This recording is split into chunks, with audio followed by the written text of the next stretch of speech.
This is your boy Chuck. And I don't know why I'm speaking like this. Probably because I feel more like manly. Anyways, we got a good show about masculinity today. It's going to be awesome. Yeah, definitely will be awesome. We're glad you guys are sticking around with us, and it's a very good show. We got a good guest. Yeah, this is going to be a good episode. We already put a disclaimer within it, but I think I'll just say another one.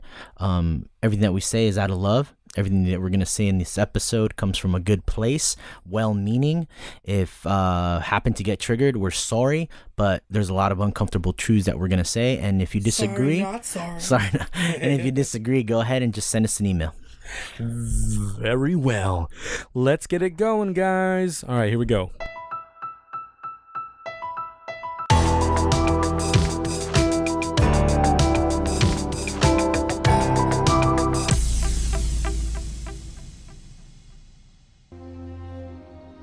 You will be different. Sometimes you will feel like an outcast. You'll never be alone. You will make my strength your own. You will see my life through your eyes as your life will be seen through mine.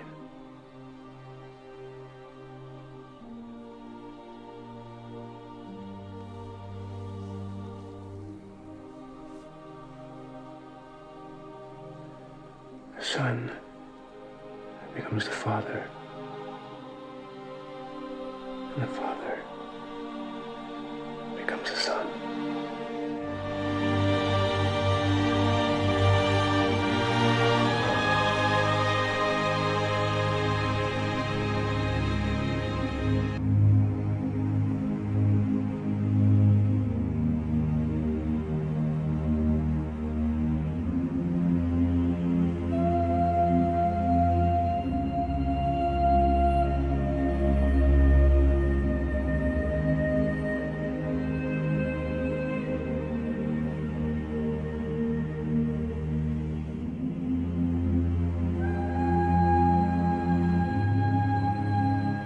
You will give the people an ideal to strive towards. They will race behind you. They will stumble. They will fall.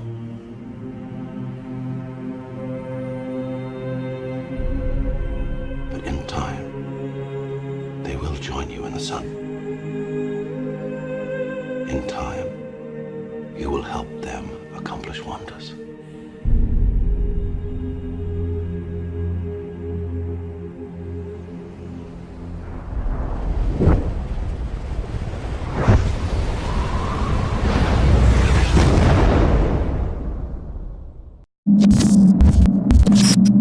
All right, welcome back, everybody. This is your boy Chuck, and as I promised, and I kept saying for a while, we have today an awesome episode with Byron Rodgers, right? Oh, sorry, I almost forgot about you, Omar. My bad, dude. Go ahead, Dude, talk to them. Of course, Byron's on the show, and you completely forget about me. Hey, yeah, but that's totally cool. I'd forget about myself too with this man in my presence. So yeah, we just we're here today. You guys might remember Byron Rodgers, that he's a previous guest. Came on here this early. Podcast.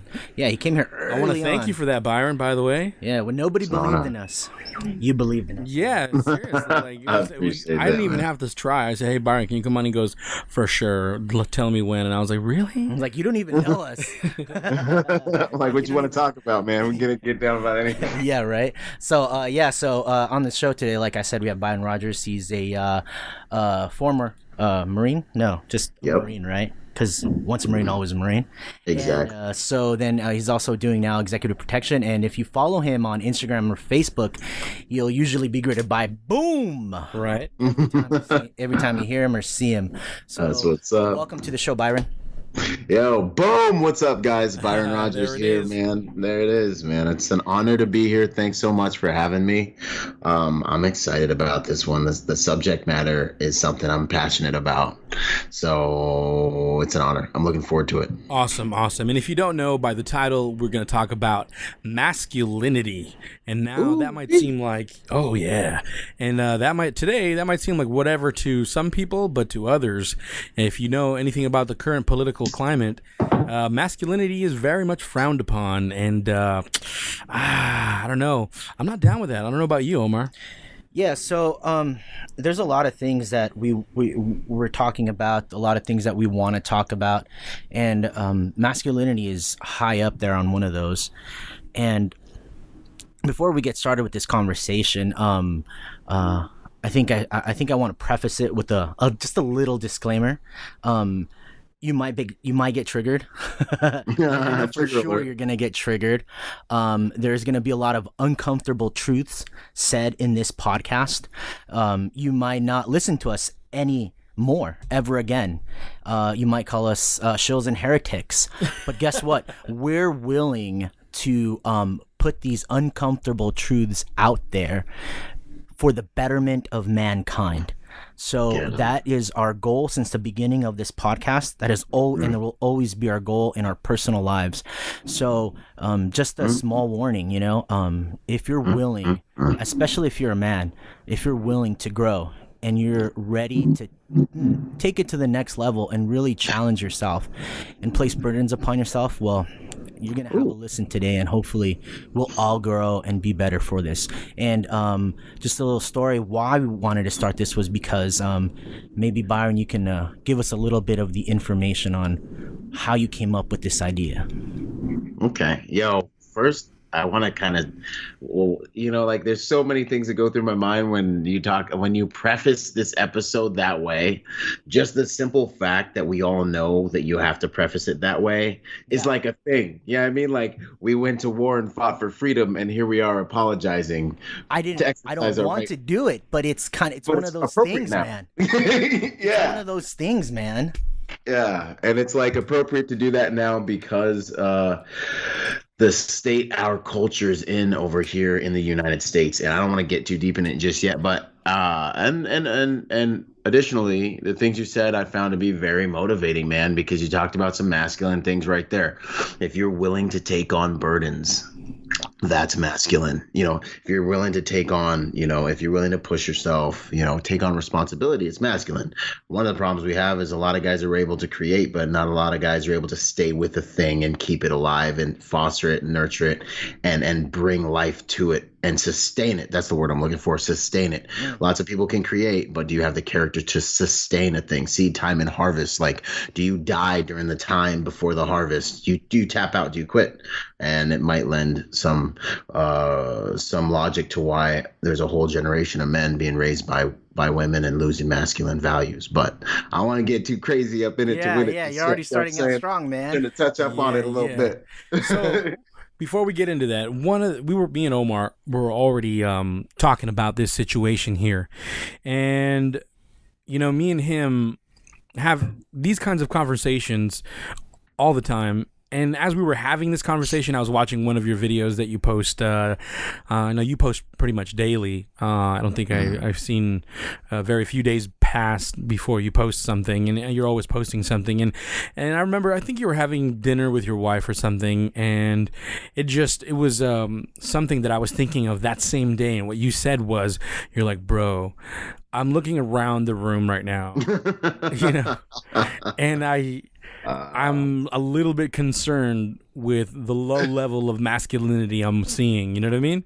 Yeah, and man. I gotta say, I see that all the time, and it's growing more and more. So, in your opinion, to clarify, let's dive a little bit into what you meant by just seeing, because some people might say, well, he's being judgmental.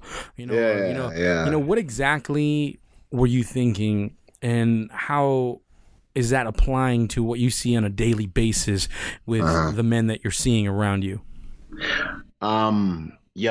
If I was going to say, to boil it down to the simplest way, and I'll expand from there, is there's an energy. It's a masculine energy and it's a feminine energy. And so while masculinity is a gigantic, it's a huge thing.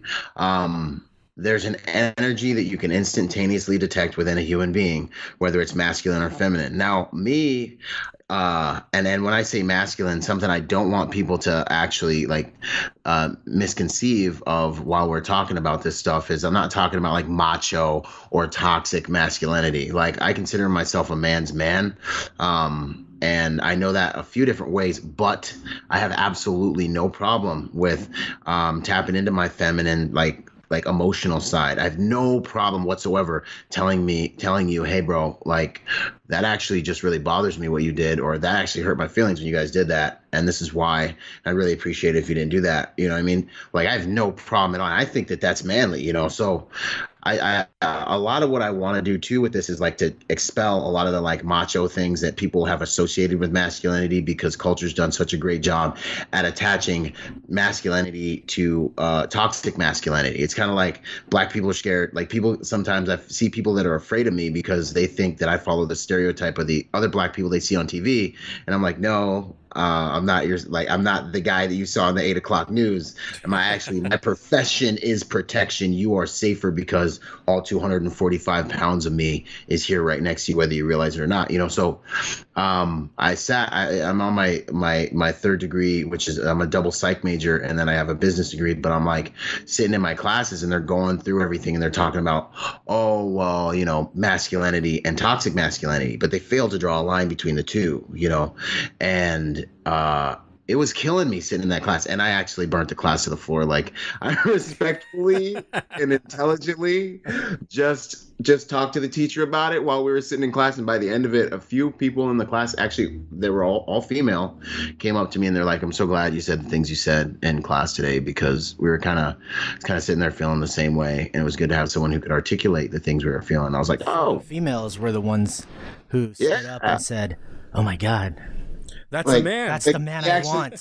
That's actually what happened. That's the effect it had. But you know, you had to be willing to go the distance. Like, I had to literally be willing to be like I'm about to get crucified over this. Like, I'm like, they got their stones and pitchforks. Right, like we said earlier, you know, you stepped into that burden, but it was necessary, you know? It was, man. It was so necessary. But in terms of answering your question more succinctly, there's an energy, man. It's masculine and it's feminine, you know? And I'm seeing like this shift happen in our society. And I'm looking around, especially places that are generally masculine, like gyms and things like that. And I have no problem with a strong female. I'm attracted to, I find a strong female. Like, my wife is a strong woman. That's like what attracted me to her. And it has high levels of utility in terms of, you know, my female's got to be a strong woman. That's got to be, you know, for me to even like, yeah. So my wife's a strong woman, and I love and appreciate that. But when I look out into society, I see this thing happening where the level of like real masculinity is being demonized and castrated and crucified, made to look bad, made to look dangerous, and everything else. And it breaks my heart. You know, and I feel like there's a few different sects within our culture that have joined forces and have created a small army against us. You know, you've got the feminists that have led the charge. And I believe that kind of the Civil War contributed heavily, not the Civil War, but I believe that World War II contributed heavily to that damage that was done to our country, with all the men leaving and roles starting to be reversed. And I also see that there's like, possibly, here we go. and you know, hey, get it today, man. Just get it. Don't worry. Just get after it. Like, I feel like also, you know, the homosexual kind of compartment of our society. Mm-hmm. You know, I respect everyone, and you have your right to believe whatever you believe. I disagree with you, and that's my right. And I went to war to fight for those rights. So I'm not disrespecting anyone. I'm talking about with regards to the decay of masculinity in our society. I also believe that they're contributing to that, because those two sects have like joined forces. Then we have a third compartment to this thing that I believe is demonizing us, which is the betas. And there's supposed to be more betas than alphas, but like if you Google beta male right now, part of the definition is a man that's been raised by a female and only accepts a feminine definition of masculinity and rejects anything else. And I find that to be the case very often when I'm interacting with dudes. Like, I see dudes all the time, I want to like stop them in their tracks, like shove them and be like, hey bro, when you walk past a man, look him in his eyes, acknowledge him, say hello. It literally, if you can't do this, you look like a coward and you look like someone who can't be trusted. Yeah, I mean, like, yeah. that's how we know we're cool. Like, I see you, you see me, I stop. I give you a nod. Yeah, well, I mean, that's why, we acknowledge each other to see that we're not a threat, that we're just honoring one another as we approach each other's eyesight. We say, hey, I see you, you're not a threat. But if you see another man with his eyes down, it's like, hey, I don't know what you're going to do right now. And it's been that way for thousands of years. Going back a little bit to what you were saying, I think it's a cycle. To me, what I've noticed within culture, that it's a cycle, that these men who think themselves as very effeminate, right? Because you said they were raised by single mothers, or because the men who were supposed to be there for them were not. They didn't want to take that responsibility. They didn't want to be that man. So as a consequence, their children, the young men that they're supposed to look at as an example of what it is to be a man is not there. So then who raises them? A single mother, and this is not disparaging single mothers. No, not at all. Because they're doing the best they can. The situation that they are, and I respect them immensely. My wife was raised by a single mother, and she did the best job that she could. But a lot of these women don't understand that there needs to be a male presence, because the boy needs to see a man, how he interacts with the woman, how he interacts as a couple in the world. In the world, if a situation arises, what is he gonna do? What is dad gonna do? How's dad gonna approach the situation? Right. And when he doesn't see that, what does he do? Culture raises him. The internet, television shows, and all these things in culture are pointing for men to be boys, to remain boys, 30-year-old boys. That's what you see a lot. And then you have women complaining that I can't find a real man. Yeah, right? It's all fun and games. So your daughter has to find a husband. Exactly. And then yeah, for sure. And then the cycle, I don't know if you can see this image of a cycle, of a vicious cycle going over and over. So one leads to another, to another, to another. No, I couldn't agree more, man. Like, it's the type of thing that it feeds itself. It gains momentum. My heart breaks most about it because I don't know how to change it. I feel like we're so outnumbered. I've heard other Marines be like, we need a war. We need tragedy, because that's when mass. Of course, the Marines. They literally, of course they would. They're like, because that's when men will be appreciated again, when strength matters again. When people need a rampart to protect them again. And what people I think are failing to realize is that society, culture, going ahead and study all of the other cultures that rose and fell. They fell when their men fell. They fell shortly after their men became soft and fluffy, right? And I think that what women really in America, just America needs to realize is that you are never safer than you are when there's a real man in the room. Because a real man, like an actual healthy man, he lives in service. And every single step and phase in my life that I mature through, I learn more about how deep that service is. You know what I mean? Like you go to court and woo your wife, and you're taking on this kind of like servant thing where like you're trying to impress, you're trying to like prove that I can protect you, prove that you're going to be safe and I can provide for you, right? Then you get that female in your life. Your piece of the pie just got chopped in half. It's 50% now. You know what I mean? That's service. And you go to work and you work every single day. It's like literally you're giving a blood transfusion of your life, your vigor, your strength, and your ability to your family to supply them with what they need to survive. And so the whole masculine act, when it's done right, is actually an act of service. And it's a beautiful, amazing thing. It's an honor. I think we were created stronger for this purpose, I think that's incredibly interesting what you just said, which was a man who's truly a man is a man of service. Yeah. And that's something that has been distorted now, especially a man, usually someone who's a macho man. I mean, usually the traits are very selfish. That's the boy, and that's a boy, in my opinion. Right. And so these traits of, like, for example, I'll just take it home, a father not being there, choosing not to be there, you know? Yeah. And he has many kids with different baby mamas. In certain people's eyes, oh, that's a man because he has all these, you know, he can hook up with whoever he wants. But in reality, the man is that person who's decided, I'm going to serve my family and be there and really just be the best example of a man to this group of people, which in turn will make their family, if they have boys, be men. The women will be happy. Then their children will learn those things, and then their children will learn those things, and boom, we have a better society, you know? So I don't think people even think about the future ramifications of doing away with masculinity at all. Right, or demonizing it, man. Yeah, no, definitely. Before we get deeper into this, I kind of want to have a place to where we can differentiate between and kind of start working our way through some of these themes, through some of these questions that we're going to go through.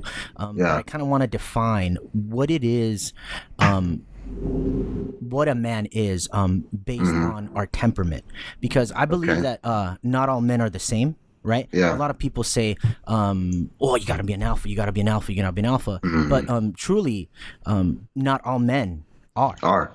Yeah. Not all men can be the guy with the gun storming the hill, right? Not all men can be the intellectual who's, you know, sending rockets to Mars. Men are different.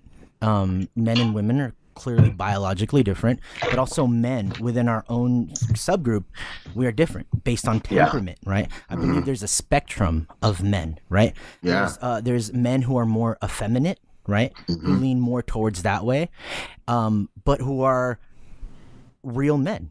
I don't know if that's the correct word, real men, but who? No, but they still, go ahead. Okay, they're men, right? But they're more effeminate. And then you have men on the other side of the spectrum, right? Who are, I would say the alpha, the guy who will, you know, just storm the hill. So you have those two extremes. And then I believe that a lot of us fall in between those, you know? And I believe that it depends upon your age and your circumstances. You either navigate, you go back and forth within that, within that spectrum, you know. And I just want to know your thoughts on this and how, and to those guys who are listening to us, to those men who are listening to us right now, they're saying, oh man, well, I can never be a Byron Rodgers.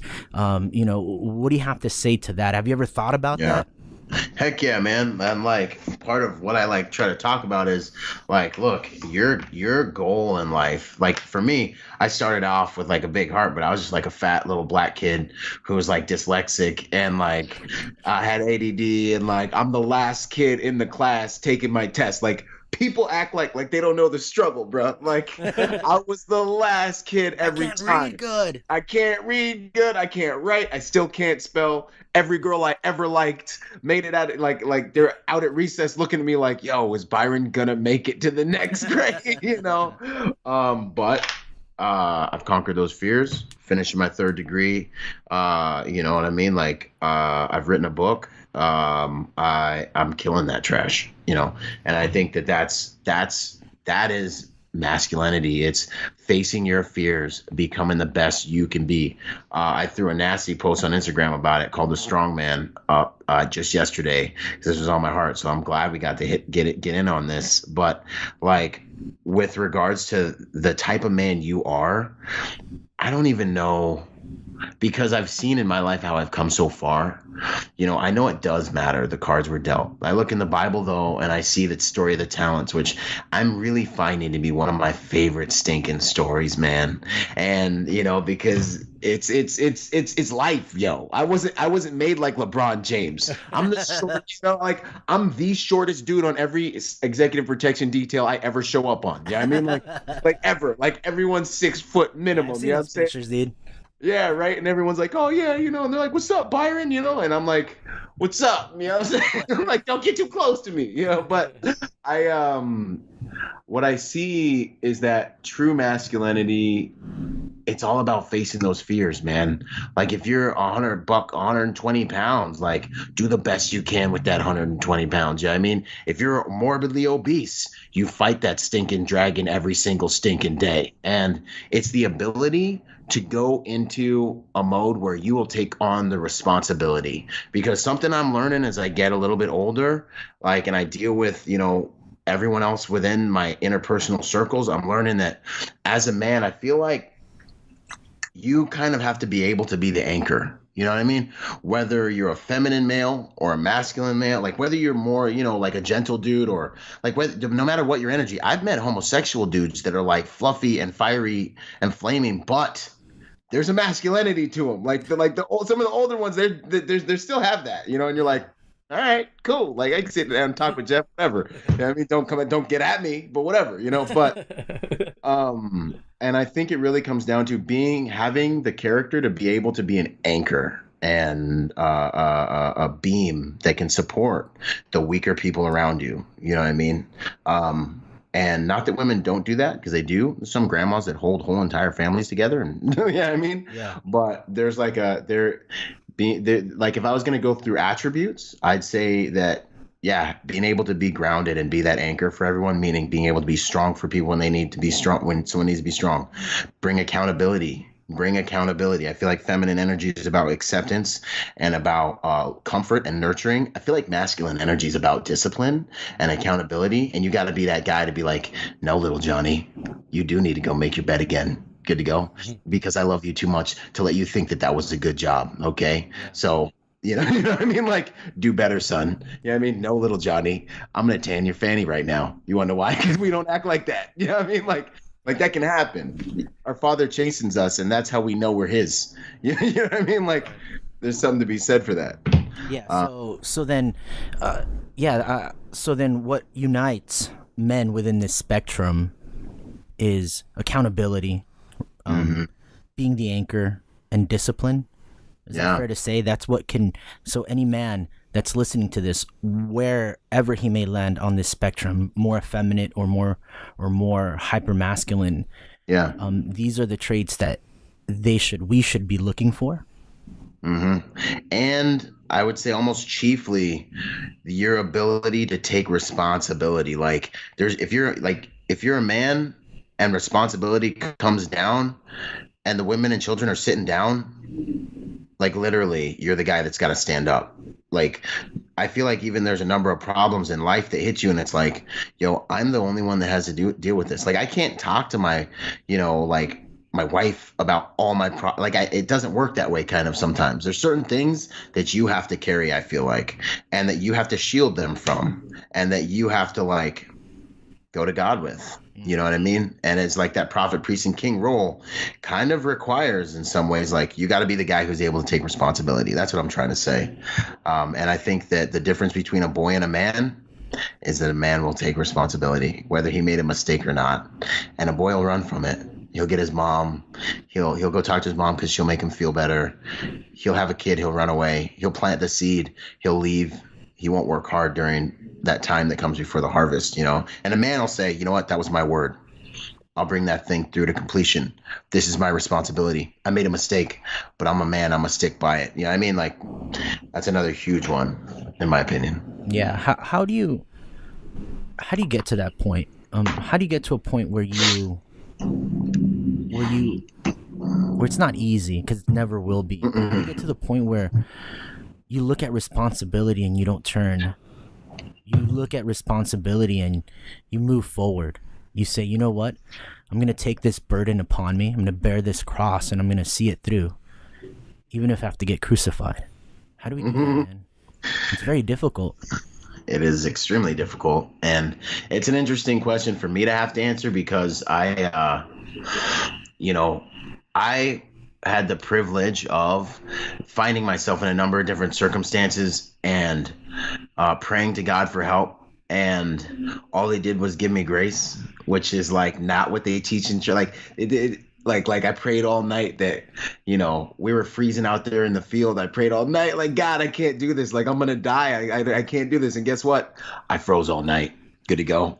And you want to know something else? I'm a stronger man for having froze all night. You know what I'm saying? And like, when my parents, separated, and I got sent to like a group home for a while, and I had to fight every single day of my life. And like, when I went through various trouble. I grew up in the Bahamas, and when I got to the Bahamas, all the Bahamians were like, "Hey, yo, fat boy, look at the little American." They're like, "Yeah, this little American soft." And I had to fight all the little Bahamian kids, and then I turn around and get back to the U.S.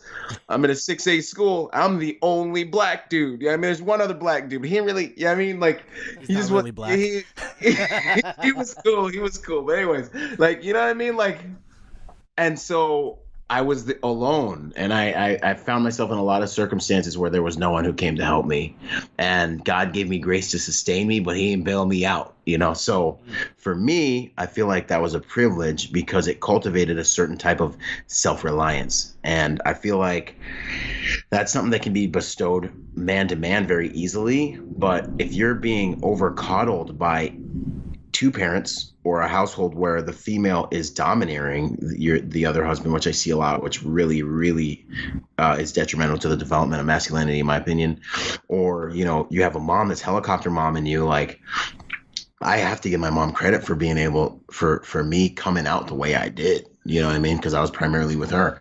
Like I at the end of the day, she raised man by the grace of God, but she always told me, God's your father. The Holy Spirit's going to teach you how to be a man. And if I'm a man, that's what happened.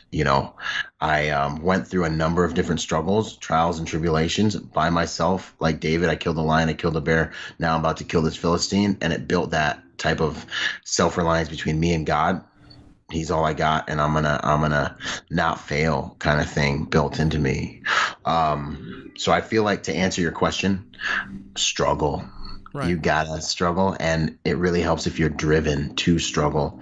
If you've got someone who's protecting you from struggle, I quake for you, to be honest. Yeah, I remember seeing one of your videos, and what you mentioned really caught my ear, which was that you felt bad, in a sense, for kids that grew in a household with two parents and everything was perfect, Yeah, man. And that really caught my ear because I never thought of it, because, me also coming from a very difficult background, my own family, my mom and dad, and even me and my baby mama, we had issues at first for a while. And so there's this thing where I thought to myself, like, I almost wished I wasn't in the circumstance of not being with my baby mama, for my daughter. But then I started thinking to myself, there's a lot of things that I had to go through that definitely made me better and stronger because my dad wasn't there, because mom was working 3 jobs, because dad was an alcoholic, and because dad wasn't there, you know what I mean? And so I never seeing my mom, never seeing my dad, and always just having to figure things out, So my question is, for those people, because there's different kinds of people listening to the show that don't necessarily believe in God, what sort of practical things would you have to tell that person to say, like, look, struggle is actually can turn into a good thing? Because I think that's the hardest thing for someone to perceive, to say that, hey, this is actually a good thing. It's one of the many things I try and teach my daughter, because we are in a broken family, and people would probably perceive it, oh, that's not good for her. But I am aware of the situation, and so I'm very open with her and say, look, this does suck, but look, we can make something good out of this, and your struggle is real, and I understand it. But out of this struggle, you can build stronger character, And so one of the things that you also mentioned that I've seen is, when pretty much the wife is the dominant figure in the household, me and my daughter take martial arts together. Awesome. And yeah, it's a great time. It's really been a character builder for her. It's really been something helpful for me as well. We've been doing it for 4 or 5, like 6 years now, And that's sweet, man. And one of the things I see is there's a lot of boys there, and that are, the families are pretty well off families that go there. And I can tell by the conversations the husband and wife have that the wife is in charge. You know what I mean? I can just tell. Kicking them around. And, you're just kind of like, it gets cringy for me where I'm like, yeah, you're like, ooh, ouch. Exactly. And unfortunately, I also see that character in the boys that they put in the class. Yeah, the boys are soft. They're boys where the wife is in charge. They're just emotional. I'm not gonna lie. Yeah. I'm being straightforward here. They're soft. We're gonna get at it. Yeah. My little girl will sidekick them a little bit because they do like Shotokan karate, and that's it. That's all it takes. You start crying, and I'm like, really? Like you just that was nothing, and everything. Yeah. Is just feelings, man. Feelings, yeah. And so then they get upset when they try to discipline them. Yeah. And I'm like, well, then why do you bring him here? Why are you here with your child to show him exactly discipline? And when we try and discipline your child, he can't clean the restrooms. He can't clean. That's bad for his skin or whatever. We want him to feel good. Exactly. And it's just, to me, it's very upsetting. And I can see it for a good time, dude. They're there for a good time, I guess. And that's, unfortunate because I think you're wasting money. You're wasting money and time. And not only that, the most serious issue is you are creating this ridiculous soft boy that's going to turn into this beta male that won't be able to make any serious decisions when they grow up. They'll be entitled. They won't keep a job because they feel they deserve better. Because they were told they were great. They were the best ever. Exactly. And I forgot what movie I saw or something I saw, but I don't remember where I read it, and I saw, and you just mentioned it as well, which is like the worst thing you can tell a child is that they did a good job that when they didn't. And it might hurt to some parents. Some parents said, I've told some parents this, and they didn't like that statement very much. But I'm very open with my daughter, and I tell her, hey man, that sucked, but you can do better. Yeah, exactly. And the thing that really breaks my heart is like, I don't know if people who are like that can even really. Everyone can change, but it takes a lot of strength to dig in and be like, it's not going to be this way. I'm going to change the momentum in my family right now. You do realize you're going to have to go to war. You are going to have to go to war in order to change that in your household. Like, I would say, one of the only reasons, and for me, man, I've had issues where I've had pastors' wives, like pastor families that we were really close to. Literally, I should have my wife come in here and get on this thing.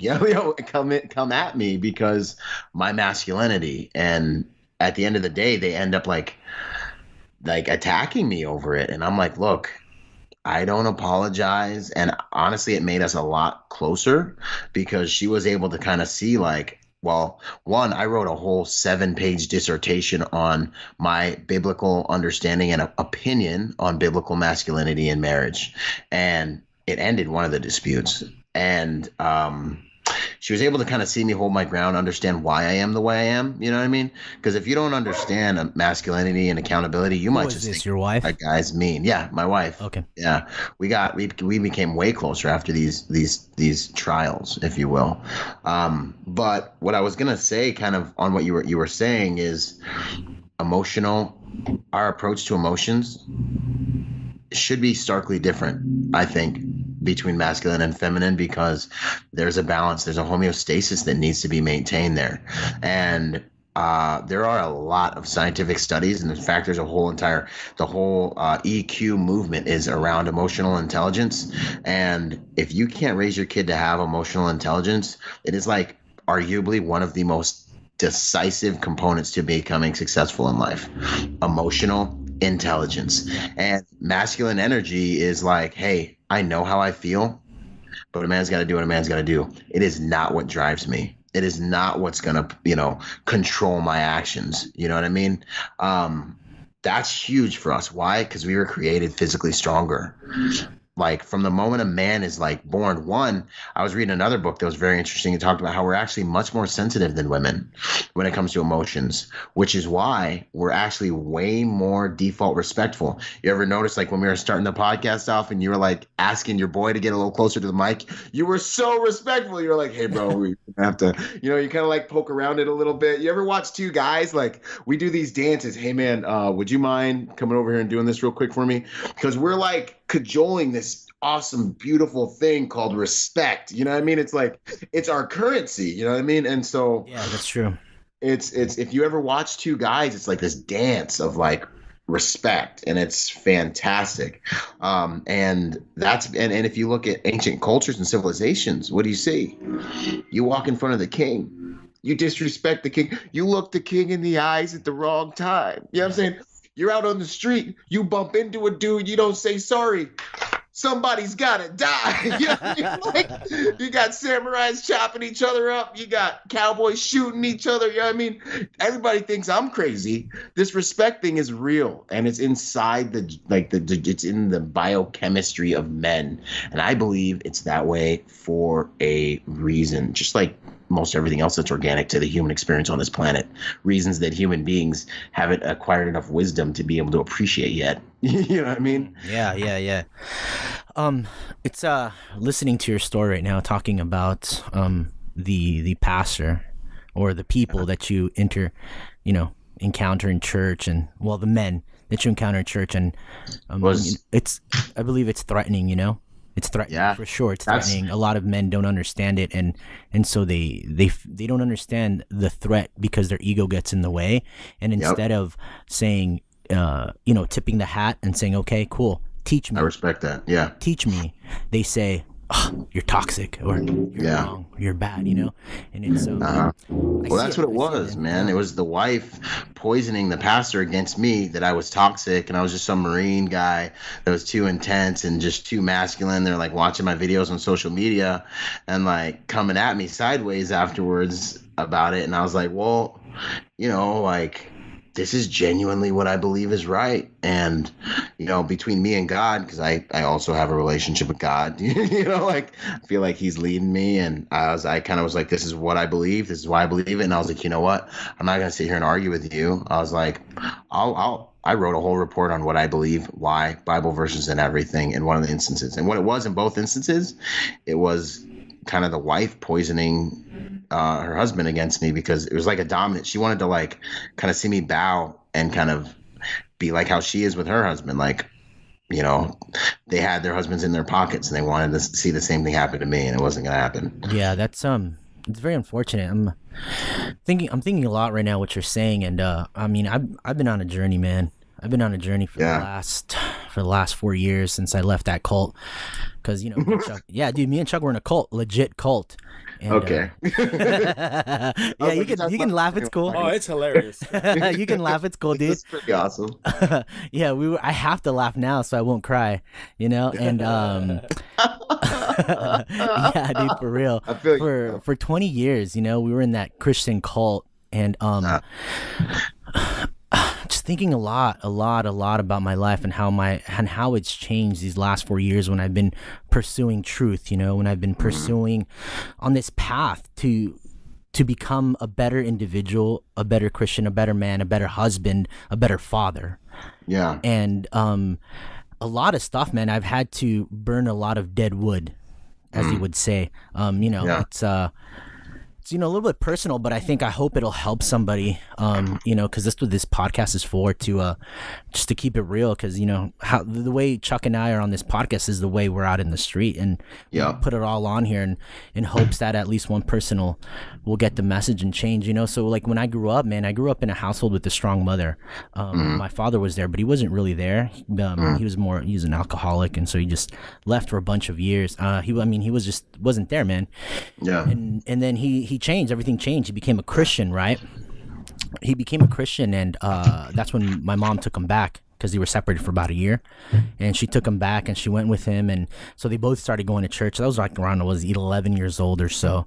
And when it ended up happening is that my dad became a Christian, but what I noticed, now I notice it, right, looking back, knowing what I know, I noticed that he was never in charge, man. Like, I grew up, like, when you were saying about these strong women leading their husband, that's the household that I grew up in. I grew up in a household with a strong woman and a weak father. A good man. Man. Provided, for sure. I don't want to disparage or speak ill of my father, but I'm just recognizing it, especially today.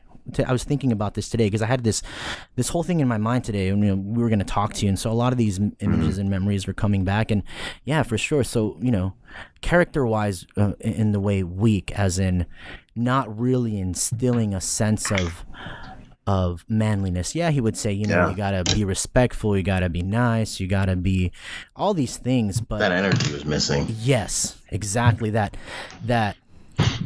energy that men have to get after it, to be passionate. It was never there. And so that's how I grew up, man. I grew up like that for, my whole life. And then finally, when I joined the Navy, that's when I started coming in contact with men that do have that energy. And I started modeling myself after these men, even though they were not Christian, but I fell with a lot of good mentors, a lot of men who had that energy to get after it. And then when I got out, I kind of like fell back into my old ways because I didn't have anybody around me. I didn't have that male in my life, right? And then so finally, after all these years, man, these last couple of years, I started looking more into this. I left that cult, left all that just garbage and nonsense in the past. Powerless Christianity, cool kid Christianity. Dude, just left it all spectacular, behind. magic, weak, fluffy Christianity. Man, all that left behind, and now, especially this last year and a half, I believe that a lot has changed. Looking into my past, looking into why I did the things I did, and why I grew up the way I grew up, and I realized, man, that I've never. That was missing from me, that male energy, that being not controlling or domineering, but having the presence and the character. Because I even saw it in my marriage, because I got married young, dude. I got married when I was 23. My wife was 21. I'm 34 now, so we've been married a long time. And what I noticed is that I fell into that, dude. I became my father. Because I married a strong woman, like. Super strong. Chuckle Texas, right? Oh, she's strong. She's strong. Dude, she's a good, strong woman. Right. And I know I have it in me to be that, right? To be a strong male. But it was always overshadowed, dude. For years and years, always overshadowed. It's dangerous because like an automatic reflex to go beta if you're raised by females, dude. Yes. Like I have to struggle with it too. Yes. Because you're used to listening to women. You've been listening to your mom your whole life. Yes, exactly. And so, dude, that's a very good point. It's a natural reaction to fall back into this mode. Yeah. Your teachers were female. And so what has changed though over these last 3 years, right? Is that mentality. I started looking more into myself and saying, no, I have to be the man that she wants to, through a lot of conversations, man. I thank God we've had a lot of good conversations about male and female roles and revelations. Yeah, dude, a lot of things have changed. Right now, I'm not the same man that I was, dude, not even a year and a half ago, 3 years ago. And all because I started realizing that I have to be the man in this relationship. And it's not like, I just submit under my boat. No. Yeah, it's not a macho bull crap thing. No. It's a safe, respectful, loving, nurturing thing. Like it's like you understand how to do that strong. Yeah, I mean, like it's this thing to where I not only say I am the man, I act it. Yeah. I act it out. I take on responsibility, which before I would fear, and I still fear. I fear responsibility a lot. I do too. But I'm starting to understand that I can't be weak, dude. Yeah, you can't be like that because then, it's up to you. Yeah, because then my wife will feed off of that. I got 2 girls, 2 young ones. They'll feed off of that. Yeah. And dude, it was like, especially when I think a lot changed when my daughter was born, man. Yeah, that's what I hear, man. I'm puckering up for that, dude. This sense, this sense, bro, of like a burden of like, Holy am I a real man? And that's when it all started to change for me. And I just thank God, and I'm still on this journey. And I thank God we're having this conversation today, you know? Maybe that was a long rant, but that was just something that was on my heart that I wanted to get out, you know? That maybe we can, you know, continue talking about that. And just wanted to hear your perspective on that because, you know, I'm starting to pick off of what you're saying, man. No, I dig it, bro. Like, that was good stuff. That was deep stuff. And one of the things that came to my mind when you were talking about that shift, and two things is like, one, yeah, dude, if you have been raised by a female, it's deeply embedded within your psychology to kind of almost go beta with a female and be like, hey, where do you want to go to eat? And like, hey, where do you? And like, kind of just let her take the lead if she wants to, you know? Like, it's something I to this day struggle with. My wife gets frustrated and be like, I don't want to make all these decisions. I have to be like, I got this. We're going to In-N-Out right now. No.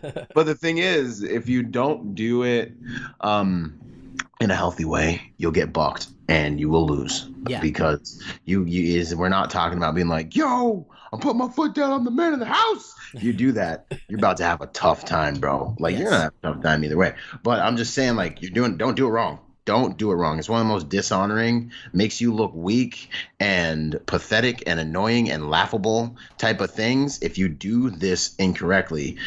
This whole masculinity thing has got to be driven with love. It is a love thing. It is a nurturing thing. I can die for the people I love because I love them. Yeah, I mean, I can be a man and take on responsibility because I love the people I love. I love them and I'm not going to fail them. Yeah, I mean, like, this is not a macho thing. And if you try to do this and you're not mature enough as a man, you're going to do it like a boy and everyone's going to see you as a boy and it ain't going to work, you know? No, yeah, that's true, dude, because for the longest time, I think that's what I was, man. I think I was just a boy. You know, I was a married boy.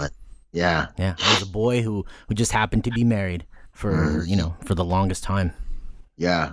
And dang, I forgot what the other thing I was going to say kind of on what you were saying was towards the end there, you were talking about something that was big. But anyways, yeah, man. It's all good, man. So we'll get that thought back. We'll get that thought.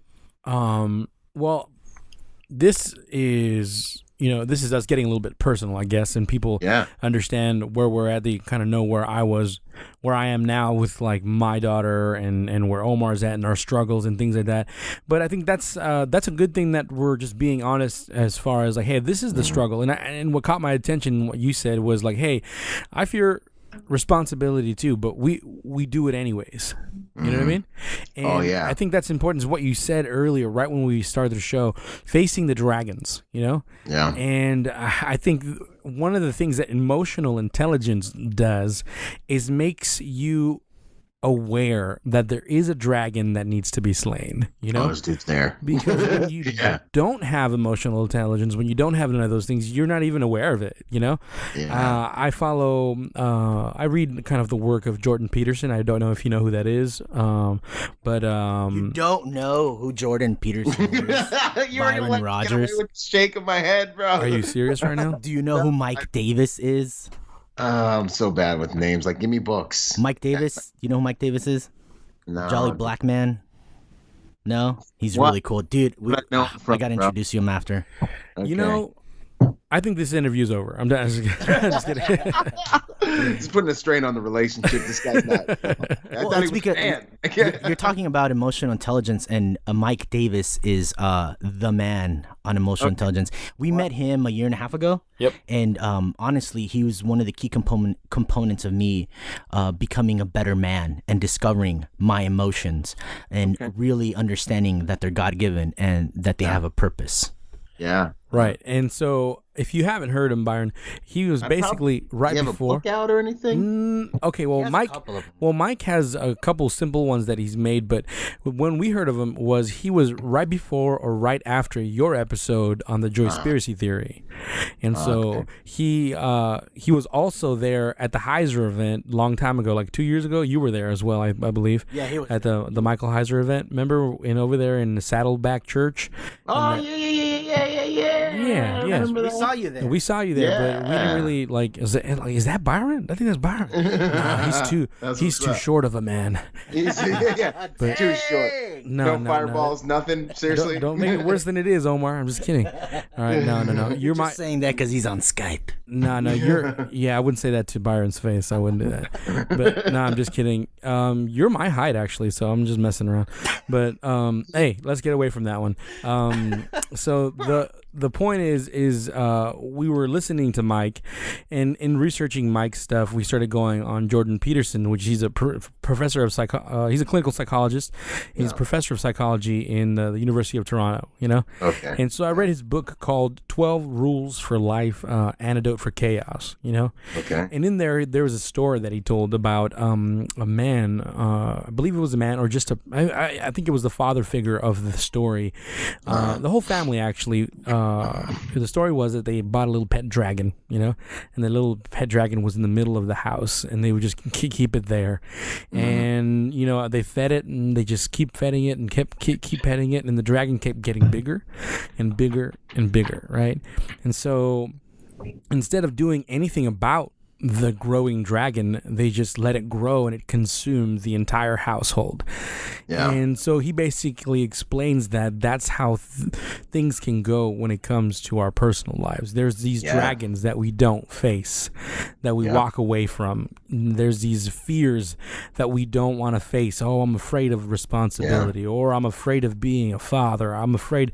I mean, take your choice of whatever you're afraid of, and instead of facing it, you just let it be. You just let it be, and it's going to grow, and it's going to do exactly that. It's going to consume you, And so when I'm like remembering all these things that I'm reading, like it just all connects, I was having a conversation with this girl. She considers herself a feminist, and I was having a cordial conversation. There was no arguments. I can keep my chill when it comes to these kinds of conversations, but you're an adult, right?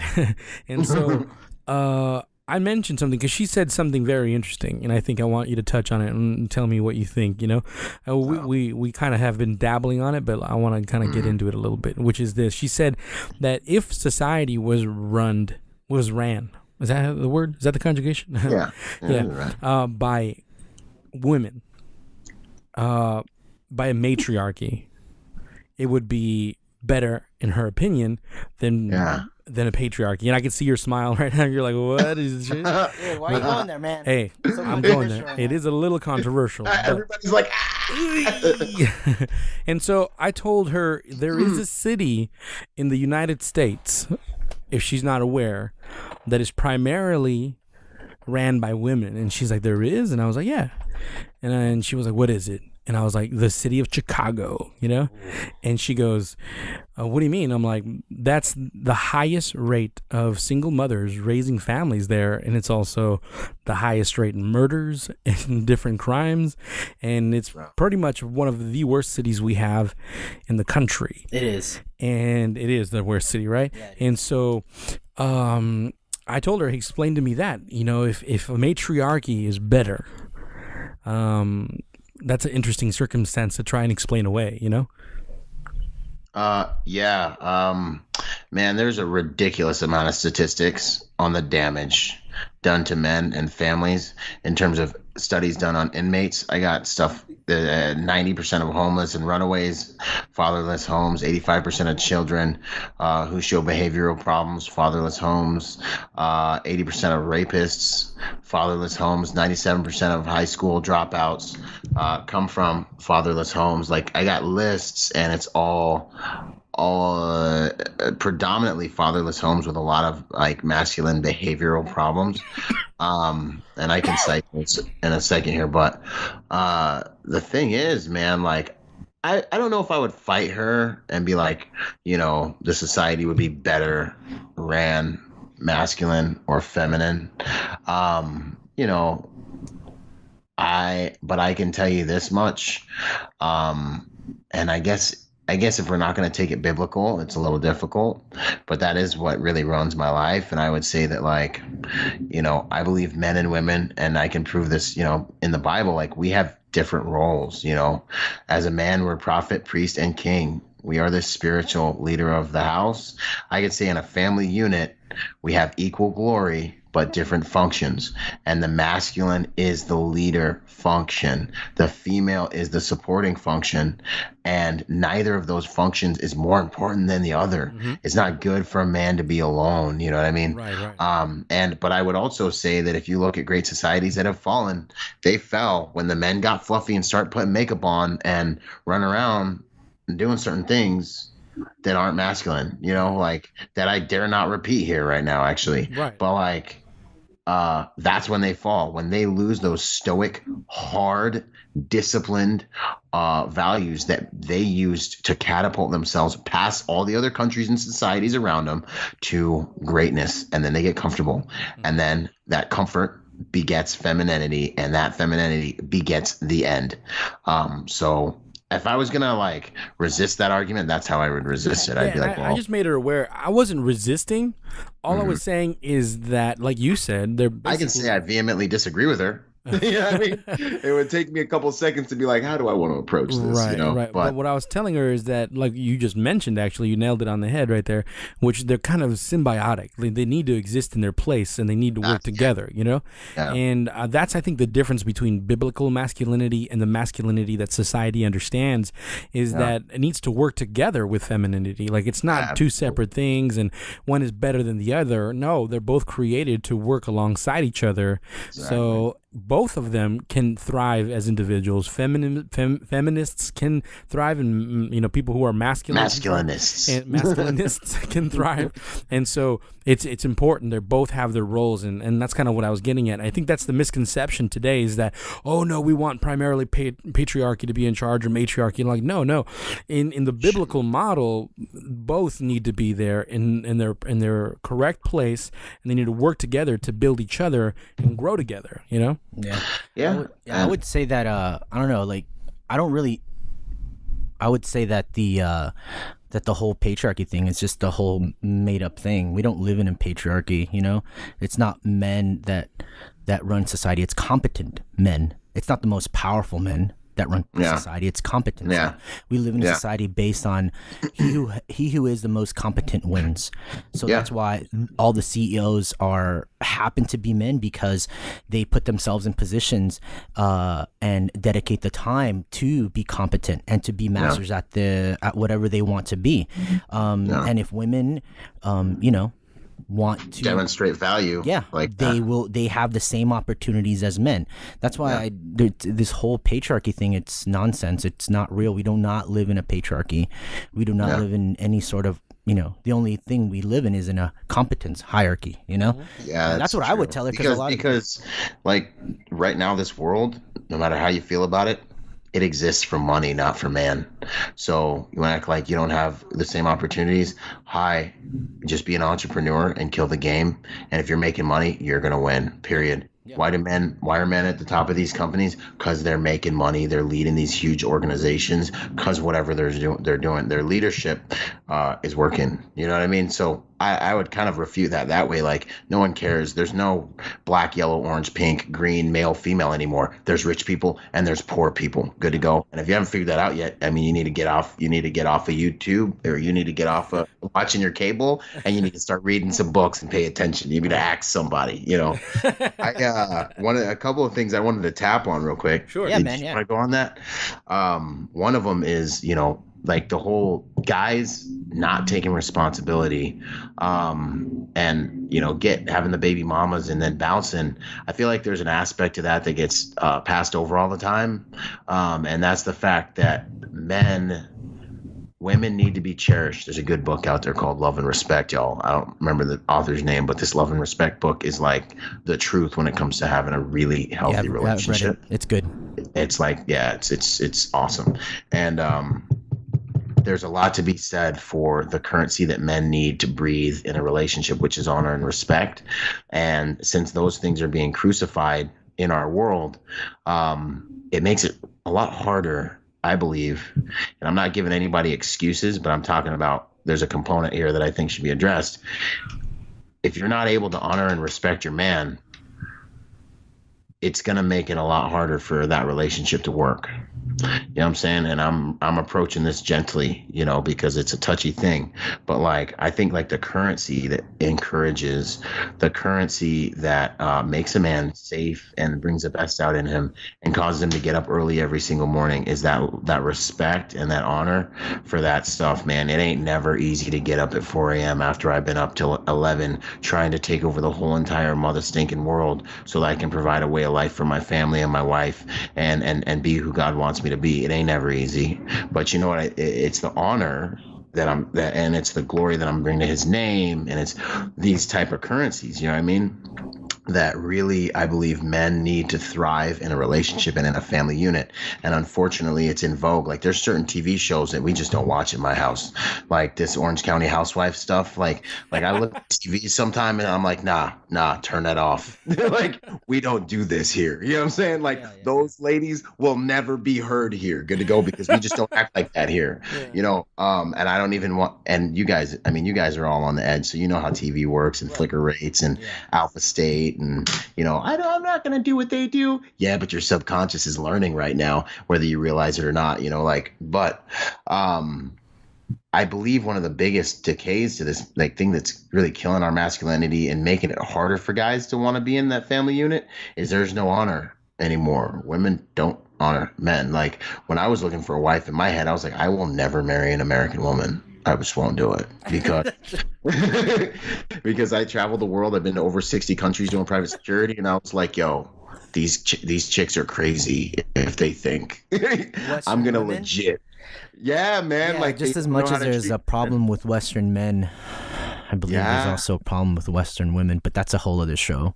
I don't think three men talking about women right now because they're like, oh, you guys are bashing on women. Yeah, no, but there's something to be said for that, man. I feel like this fallout of men in the homes is men's. It's your fault if you leave your responsibilities to somebody else. You're the one of the like literally in the Bible it says like you're like the worst among us. Like you're worse than a sinner if you don't take responsibility. Paul dropped some heat on that, I think. But yeah, he did. But like on the real though, you know, and you know, if you're being disrespected in your marriage and if you're being disrespected in your relationship, hey, you know, don't be a boy about it, but let everyone know where your boundaries are. Have those boundaries, have healthy boundaries. Let them know, hey, look, I love you, but I respect myself. And the way you're speaking to me right now is unacceptable. And I love you too much to participate in interacting with you so toxically, but I'm going to go on ahead and take a break and remove myself because I have no part in disrespect. Just like how God has no part in sin. I've actually used this before, but it's true. It's like how I feel, you know, like God has no part in sin. Like God is so serious. Like everyone's like, yeah, Jesus loves you. And you know, like, he's like this dude and he's my homeboy. I'm like, that's great. You want to know what the Father did? He literally was like, sin is so serious to me. I have no part in sin. The second we sinned, he looked over at Jesus and Jesus looked at him and they both knew somebody had to die. Like, does anyone ever like really like take that serious? Like my father is so serious. There's nothing funny about that. You know what I mean? It's intense. There's an intensity. You know what I mean? And so, and honestly, that's kind of how I am with disrespect. I'm like, I love you. I'm not going to lower myself to your level because that wouldn't be manly of me. But there's a line here that you need to understand and that needs to be respected in order to foster a healthy relationship between us. Because I could cave in and I can do anything you want me to do. I can do anything you need me to do. I could let you disrespect me. I'm strong enough to take it and do whatever needs to be done. But it would do something to me. It would do something to me that I know that you don't want to do to me. You know what I mean? And that's why I've got to honor this relationship and myself by drawing these boundaries. And I believe, and I've seen, if you're consistent with that and you don't dishonor yourself and you're able to really be consistent and firm with that in a relationship, you really can.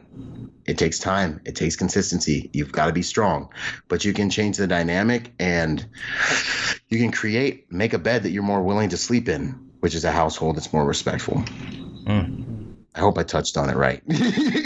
Yeah, man, it's That was good. yeah, for sure. I sympathize with that and I agree with it. It's very true. Taking a little bit keep going down this road of masculinity. How important is it for a man to have a mentor? Because I was listening to somebody and they were talking about, I think it was Jordan Peterson actually, and he said something that really captivated me. And he was talking about how we're born to a father that we don't choose. It's just the luck of the draw. You might have a good one or a bad one, right? But he's your father. But then there comes a moment in every man's life where he can make the decision to choose a surrogate father for himself.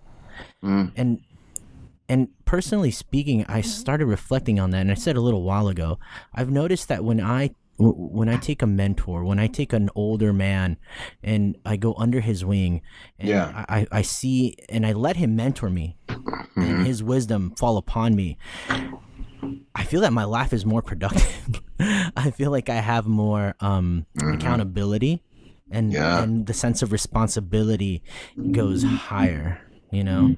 When I was in the military, same, you know, I had somebody who was over me, hired like a chief or, you know, usually was a chief, and they would always, they'd square me away real quick if I wasn't on it. And then when I got out, beautiful. Then when I got out, I didn't have anybody like that. And I was just like, I didn't have an older man to teach me the ways. And then recently, the church that I'm going to, there's a pastor there, and the pastor of the church, I've been falling under him, and I've been letting him teach me the ways, and it's been doing a lot for my heart. So I don't know if you've ever thought about this, about mentorship and father figures. Absolutely, man. One thing I'll say that's on the top of my head real quick, I think too, with regards to mentors and developing in your masculinity, it's ultra important.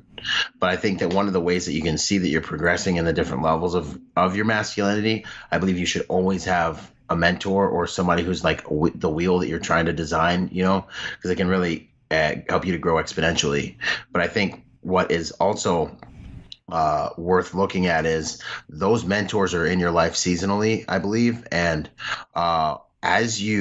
they bring new skill sets to you. It's beautiful and it's amazing as they bring that accountability to you, and iron sharpens iron, and faithful are the wounds of a friend, you know, because that's how we really learn. That's how we got strong enough to go to combat, you know.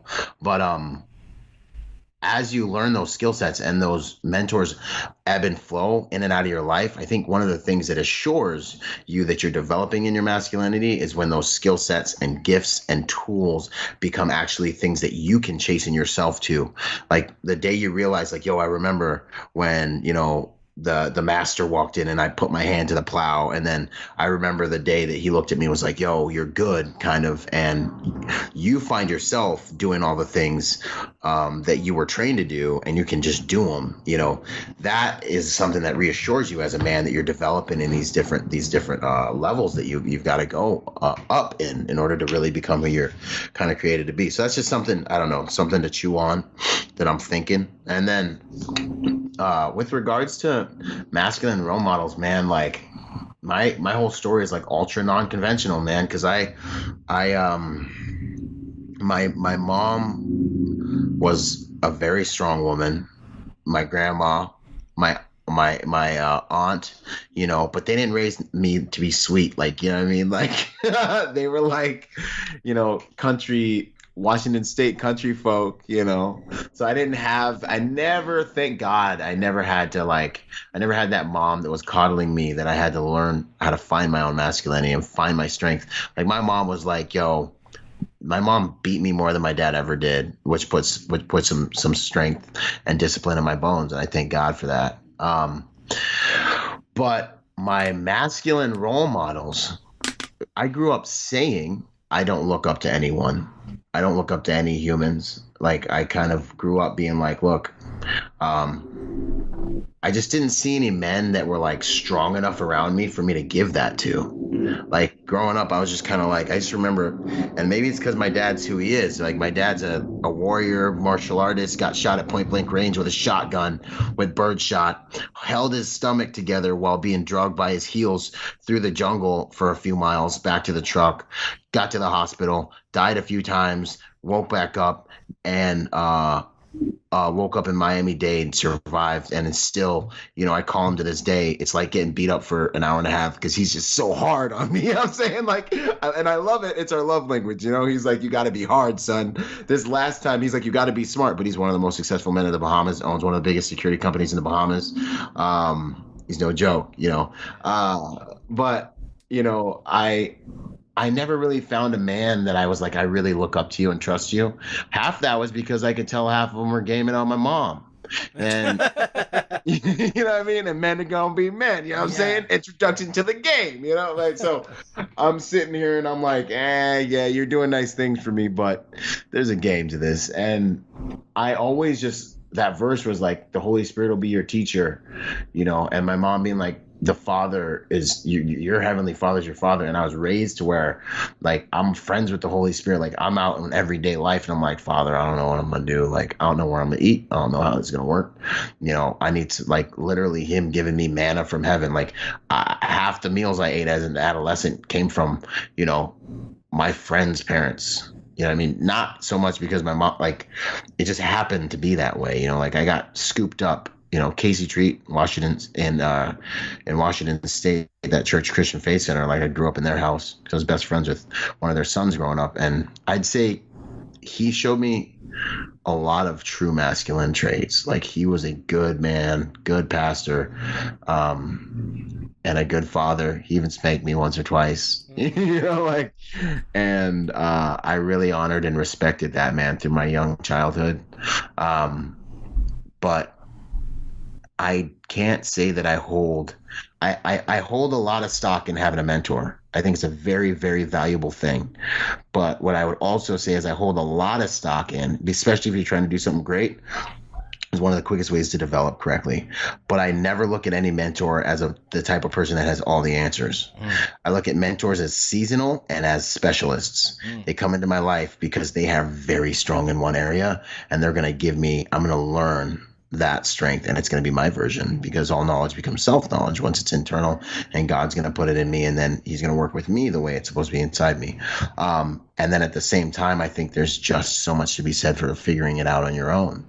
Like, one of the things that was awesome that my dad did with me when I went to visit him is we got in the wave pool in Wild Waves in Miami, and I get in the wave pool and he's like, swim out to me, and this I'm like 5, bro. The waves are just crushing me, man. The waves are beating me up. There's all kinds of people in the water. I'm getting drowned, and I'm fighting. He's at the back of the wave pool. He's moving deeper and deeper and deeper. He's like, son, you better get in here. He's like, you better get in here. And I remember, bro, I was fighting. I remember I thought I was going to drown, bro. And I kept on swimming, My little, I was just barely making it. And I eventually get to him, and I'm almost exhausted. And he looks at me, and I made it. But that built so much self-reliance in me, and being like, by the grace of God. And no, I mean, when I say self-reliance, I don't really mean that, actually. What I really mean is I'm just like, Father, you got to get me there. People look at me and they think I'm a strong dude, but like, I'm just a dude, man, who tries as hard as I can to be as strong as I can, to not fail God and all the people around me when opportunities are placed on my back. And like, now it's turned into some version of some type of like strength, maybe, but I'm still just here by the grace of God. Like, I should have died in Iraq. I could get in a car accident tomorrow, tonight, you know what I mean? But like, there's so much to be said also for going out the way Jesus did into the desert, for 40 days and 40 stinking nights. And really, I believe letting your heavenly Father, or, learning to figure it out on your own. And I really believe that's where a lot of us make this transition from boyhood, where we need that covering of a father, into becoming a real man. And now we're able to really cover, And remember, this is just my postulations, man. I'm just giving you what's in my heart. You know what I mean? Yeah. I don't know. Yeah, no, I think it's I'm giving you what's in my heart, I think it's an archetype of becoming a man. Jesus did it. He walked through the desert, That's when his ministry really started. Mm-hmm. That's when he really started laying it down, is when he went through the struggle by himself in the desert, through the temptations. David, man. David's like, yo, you're going to be king. Go herd the sheep. And he's out there. He killed a lion. He killed a bear by himself out there. You know what I mean? Like, I think there's a lot to be said for, earning those stripes. So when you do get checked and challenged by life, you got struggle credentials. You got individual capital. And that's how you know who you are, by the grace of God. No, definitely. And I think that's the ultimate mentor is God himself. Imaging him, is becoming more and more like him and less like you. And it's going through the desert. It's going through the difficulty. It's taking upon responsibility, which gets you closer to him, because you end up realizing that you're nothing, man. You got no strength in you. Yeah, right. That you can't do it on your own. Yeah. And everyone looks at you and thinks you're so strong, and it's mortifying. It is one of the scariest things ever, man, to me. Yeah, it's like, Byron, what are we going to do, Byron? What are we going to do? Yeah. You got this, right? We're good, right? Like, we got Byron. We're good. Like, thanks so much, Dad. You know what I mean? Like, I just remember, and even my mom tormented me with this growing up. It's nothing you can't handle, son. I remember thinking, like, do you even know what I can handle? They're like, God won't give you more than you can handle. The problem is, none of us know how much we can actually handle. And it's getting pushed way the heck past your point. That's really what teaches you what you can handle. Because I remember in boot camp, bro, I didn't know I could do push-ups for 3 hours, bro. Yeah, like, your voice cracked, bro. I didn't know I could do burpees for, an hour and a half straight, homie. You know what I'm saying? Like, I didn't know, you know what I'm saying? But how did I find out? There were some hard men there that were willing to let dudes cry, that were not willing to let dudes quit, and that were willing to push you and, beat you until you became, or you really, all you did was learn what you were truly capable of. And as a civilian, I'd never been given the beautiful opportunity of working hard enough to unlock that potential until I got in the Marine Corps. And then I learned what hard was, and I learned how much farther I could go than I thought I could go was, Right. Now, that's a perfect thing that you just mentioned, because this is something I want to get into. I like your approach to saying, I've learned this in the Marines, and these are things that I used to survive, to do what I had to do to accomplish the mission while I was in Iraq and wherever you were. Now, your thing is, how can I use this now as a civilian? Yeah. And I think that's incredibly important, because I was just thinking the other day, when it came to music, for example, I had such enormous dedication to learn how. I taught myself how to play the piano. I taught myself how to create music and make my own music. I taught myself how to do all these things, and I dedicated hours and hours a day. I would practice the piano till my fingers bled. Like I wanted to be as good as I could possibly be, so I did whatever I had to do. And I noticed that I had this sort of devotion, this sort of discipline for that thing, but very undisciplined at the same time in other things of my life, So my question to myself was, I was thinking this in the past couple of weeks, and how can I transfer over that good quality that I already know is in me? It's not that it's not in me, but I'm focusing it specifically on the one thing. Now, how can I transfer that sort of discipline into something else? Like maybe being a better father, maybe being the best in, at my job, but whatever it is, and that's something that I've been thinking about deeply. And I think you've done that very well. You've learned a lot of things, in the military. Thank you. And now you're transferring them over, which, from what I perceive, has helped you so much, and so much to the point where you feel that it'll help other people in the military that were in the military, which is why I think you wrote the book. And how do you approach that? What was that mindset? What decisions were you making in your head when you were like, I can use this thing now pragmatically in my day-to-day life? It's interesting, man. Like, there's so much to that. And yeah, like the book Finding Meaning After the Military, that book is really where I love that book because I got to lay all that out, but it really came from a thought that I heard that was like, true intelligence is being able to make connections between things. Well, before that, like, I just was always impaired, bro. Like, like I was always like, I read a little bit slower than everyone else, and I still can't spell that good, but I can speak decent, and I have a decent vocabulary. And so kind of my whole approach to life was always like, I was sponge in everything, sponge Byron. Like I learned from everything around me all the time. And it just kind of helped me realize that the more connections I can make between different things, like you can like learn exponentially by making connections between things that are not related. And then I heard a quote that was like, true intelligence is being able to make connections between things that aren't related. And I started studying like crystallized intelligence later on and seeing that like wisdom that I acquired when I was young was actually decent. And then side note, I've prayed for wisdom my entire life by the grace of God. I don't know if I got it, but every time someone says something like that to me, I'm like, I just prayed about that trash. Like I thought King Solomon was the coolest dude in the whole entire Bible. Solomon and David was my dudes.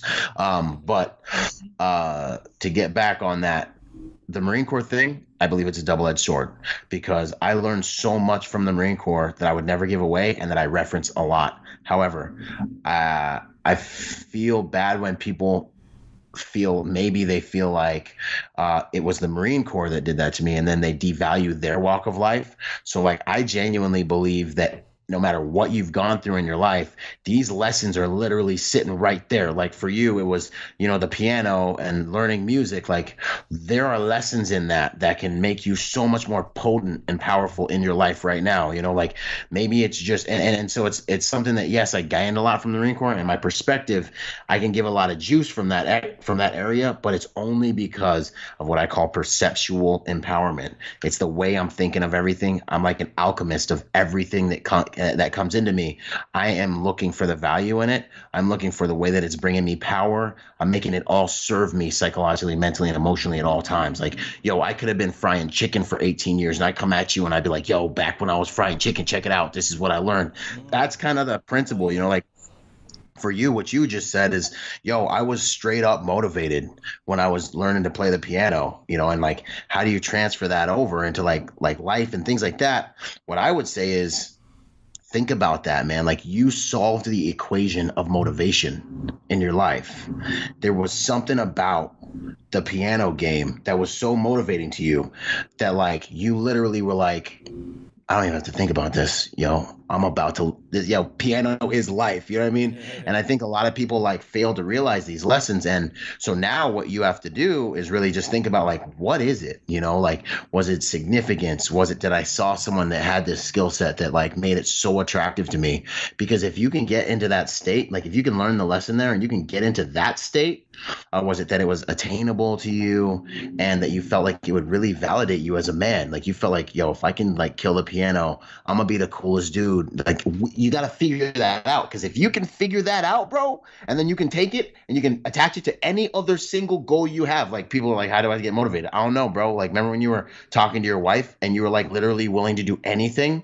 Like if she was like, let's go on a date at 3:30 a.m. You'd be like, yeah, 3:30 a.m. is great. You know what I mean? Like, you know what I mean? Like she's like, I need this. It's this expensive. You would have been like, yo, we're about to get this money. You know what I mean? Like you'd be talking to your boys like, I got to figure this out. You were motivated. You know what I'm saying? So there's a time so I say all that to say, I try to pull from everything I've gone through in my life, the lessons, and kind of do that like alchemy of reality, and that perceptual empowerment, being empowered by my perception, my perspective on life.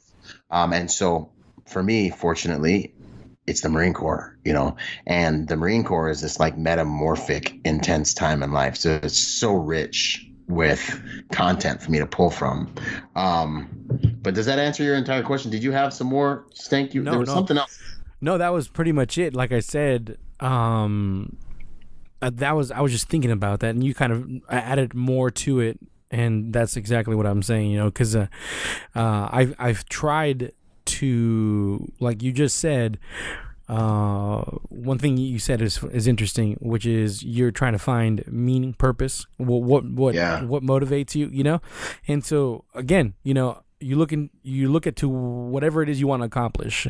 Then you got to ask yourself, I guess, why do I want to accomplish that? Let's put some significance, let's put some purpose behind that, and once you do, then and just like you said, it seems that motivation is automatic, because people tend to think, I'm just not motivated. Well, then you don't have purpose or meaning behind that one thing that you want to get done, and so go ahead. The things that you really are motivated to do, you do automatically. Like you might hate your job, but you don't think twice. Like you get up and you struggle yourself there. You know what I'm saying? Mm-hmm. Like that's still motivation. You're getting there because there's something there that makes it worth it. And it might be just that you're not using your psychology properly, in order to get yourself to that spot and stay there.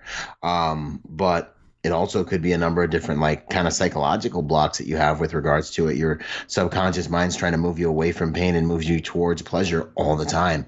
Maybe you haven't done the work to be able to really like convince yourself that this is a necessary pain that you have to do for something that's worth it. But on the easiest level, it's just understanding your state, man. Like, why am I not in state? And then understanding also, in my opinion, motivation never lasts. Discipline doesn't even last. You need motivation and discipline to help you bound from good habit to better habit to better habit. And if you're not deliberate about these habits that you're creating, if you're not drifting, if you're not driving, you're drifting.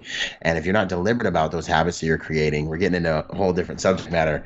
Then you just find yourself waking up in a life that you created unconsciously. You were created after a creator, and so you naturally are going to create something through your decisions. Every indecision is decision. You can sit on the couch and you're creating a life for yourself. So I just feel like people wake up after unconsciously creating a life. But you're creating something. But you didn't do it deliberately, and that's the problem people have, is they like wake up and they're like, what's going on? How did I get here? You unconsciously created this, and then they forget that it's a chain of choices, and now you need another chain of choices to fix it, and they don't realize they had the power. They're the ones that got themselves there, and now they have to walk themselves back out, and there's no magic pill. You got to walk yourself back out, the same way you walk there.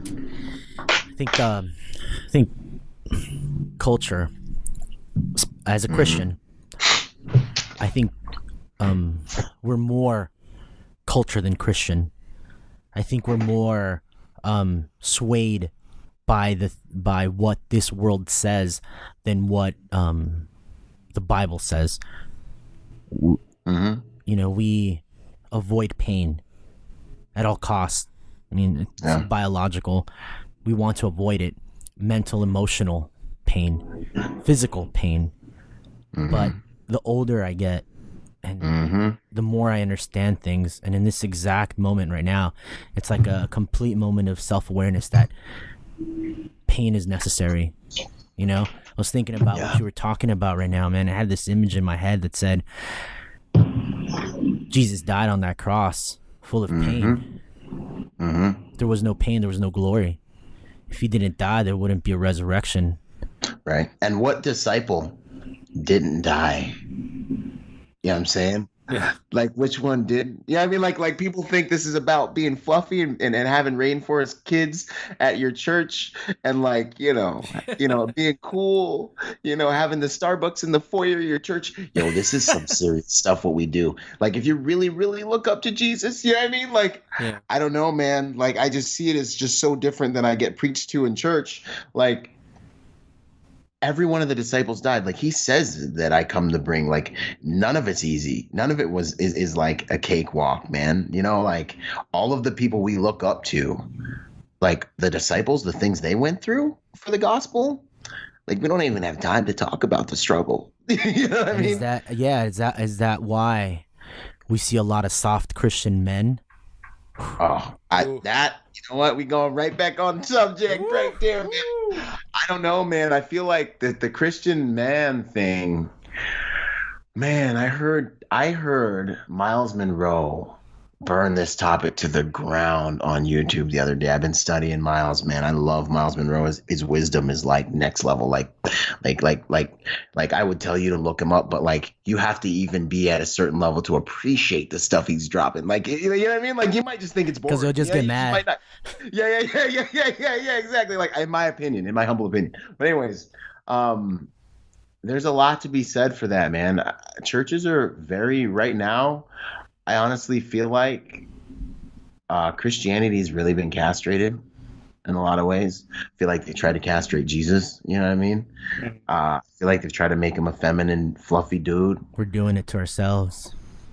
And this is where it comes full circle, because at the end of the day, it's the man's responsibility. And every time I see like a dude getting talked to, like how you were talking, like one side of me, I cringe, and the other side of me says, hey, bro, you're allowing that to happen, man. That's your fault. And it's your fault. Your kids are going to struggle with this stuff. And it's your fault, all of it. Because you want to know what God did when he walked back into the Garden of Eden? He didn't say, Eve, what the heck? He said, Adam, yo, where you at, bro? That's what he said. He asked for Adam. And he said, what happened? And then Adam, was like, the woman you gave me. I never seen a naked lady, but I didn't stand a chance. No, like excuses, So like, and that, you know what, gives me, really is one of the ways that I think with my wife I was able to gain a lot of respect, was because I just straight up said, like, look, I take responsibility for everything in this house. I take responsibility for providing. I take responsibility for protecting. This is all my fault. I'm going to stand before God, and he's going to look at me and be like, yo, why'd this happen? Why'd that happen? And I'm not going to look at him and say, the woman you gave me. You know what I mean? And that's why we're not going to watch Orange County Housewives in this house. You know what I mean? Because I take responsibility for your protection. I take responsibility to provide for you. I take responsibility for all those things. And because she saw that I took responsibility for those things in a serious way, I think it makes it easier for her to roll with me and follow me. You know what I mean? And I'm not just like saying I don't want something or like something because I don't like it. It's because there's a relationship there that keeps me accountable, where I'm like, yo, this is my responsibility to do and kind of raise this and do this. Yeah, and it's all. But sorry, go ahead. Well, I mean, with the Christianity thing, oh man, that's such a hard one to even go into. It's dangerous. If you don't want to go into it, it's fine, man. It's cool. You don't want to approach it. You know what I'm saying? I just think that I feel like, Christianity has, and I think maybe it's because of the verses about, the body of Christ being the bride. I think maybe some of that lends to it. And things like that, but I feel like the Christian space is it's dominated by women, and a lot of the churches, when you look around in there, you're going to see females. You know what I mean? And so I have found it to be a very hostile place for me as an actual masculine, like male. In fact, when my masculinity has been attacked, it's always been in church.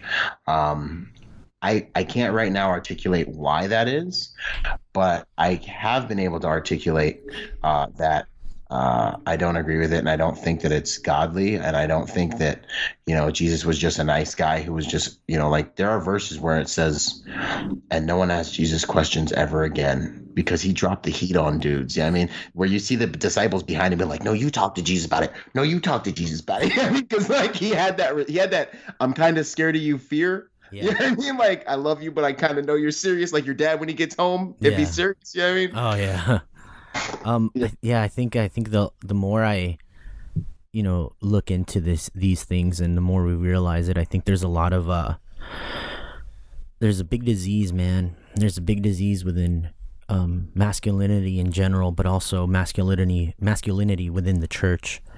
Yeah.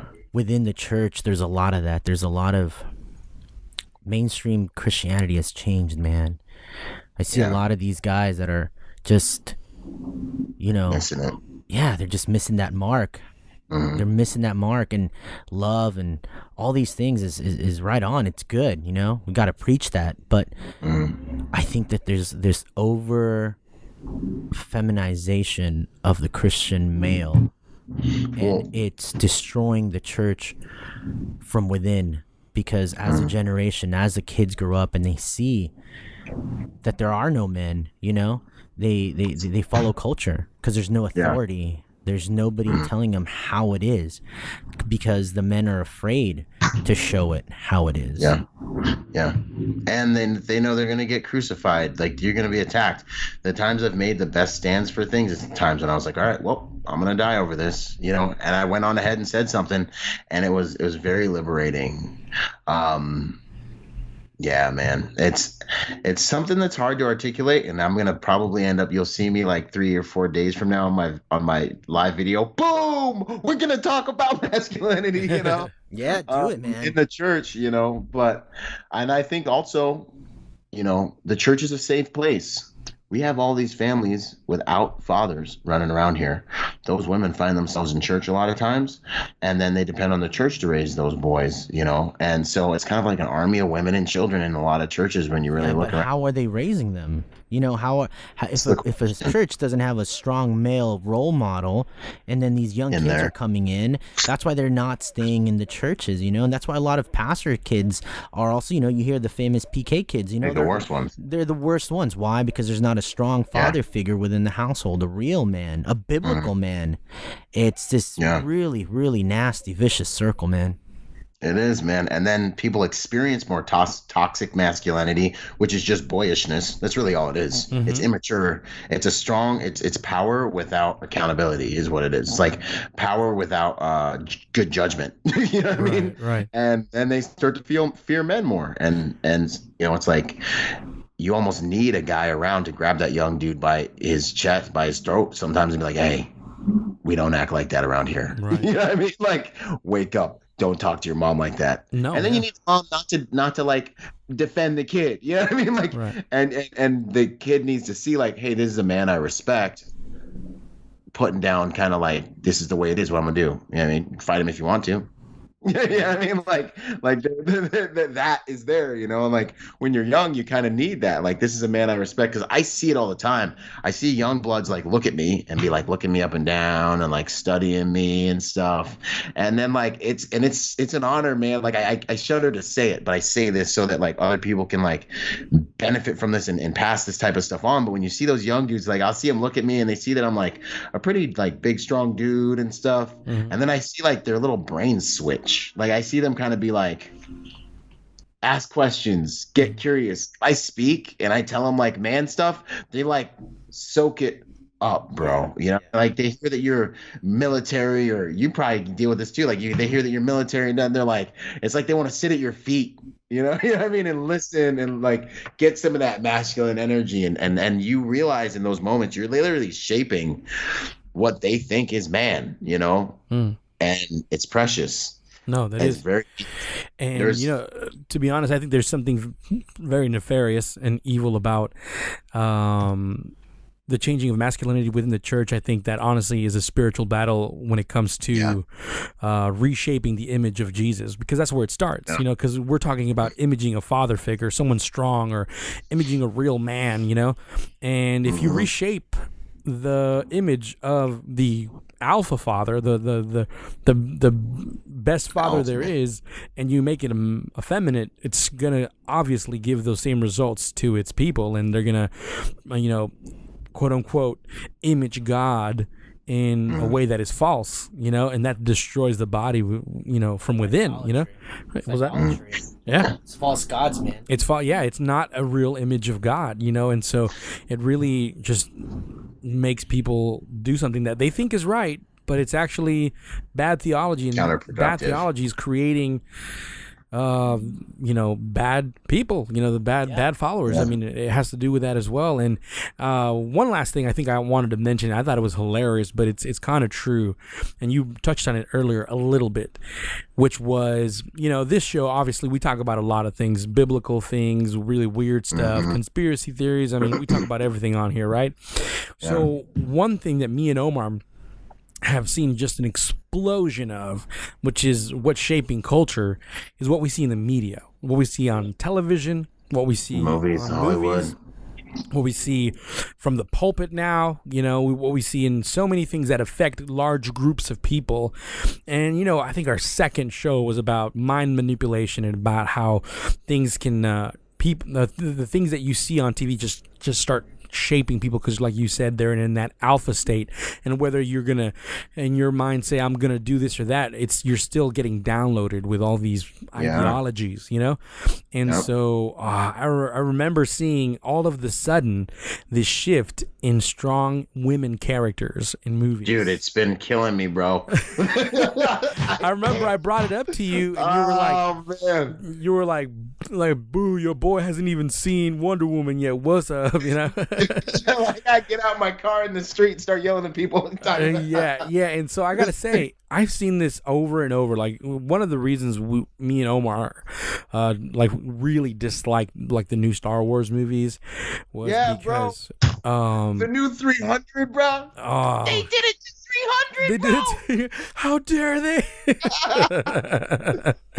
And Terminator gets rescued by a little girl. Now they killed Wolverine, man. They killed him and put a little girl Wolverine in the. I can't even. I gotta go to the gym after this, bro.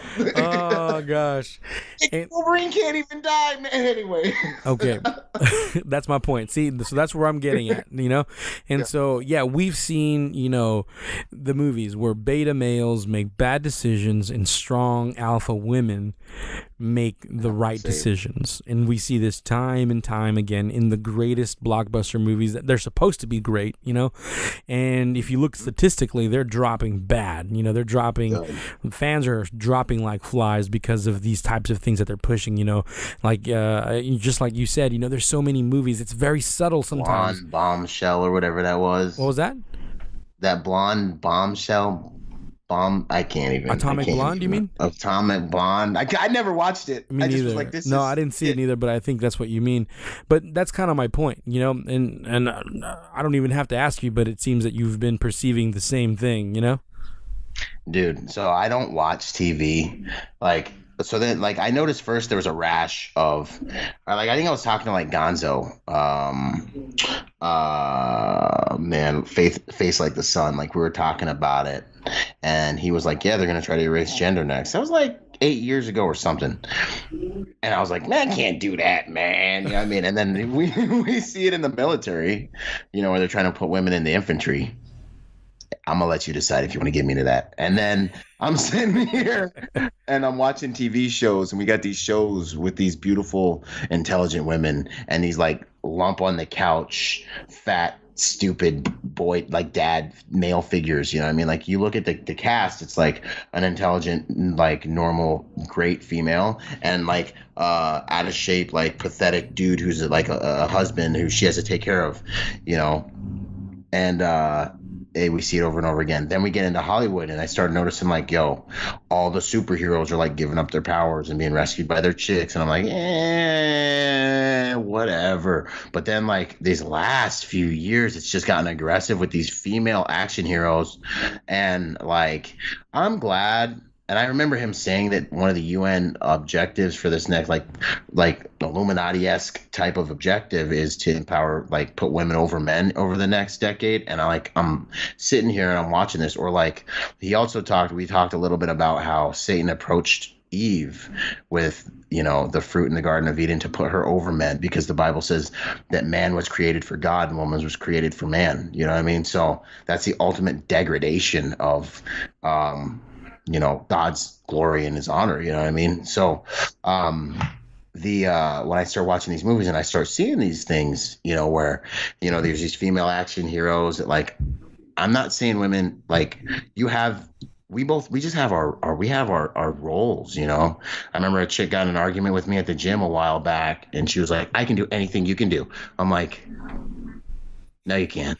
I just was like, no, you just can't. You just can't. I was like, listen, like, there's dudes out there that can't do the things that I do. Like, they just can't. Like, they work out. Like, I literally just got done. The weight I just got done lifting, that's most dudes max. Like, what they're, you know what I mean? Like, not to say that I'm that strong, but I was looking at her and I was like, nah, because like, Nah. just no, you know, and it's not to say that I'm that great, but I remember looking at her like, and then I remember telling her this. I was like, you know what?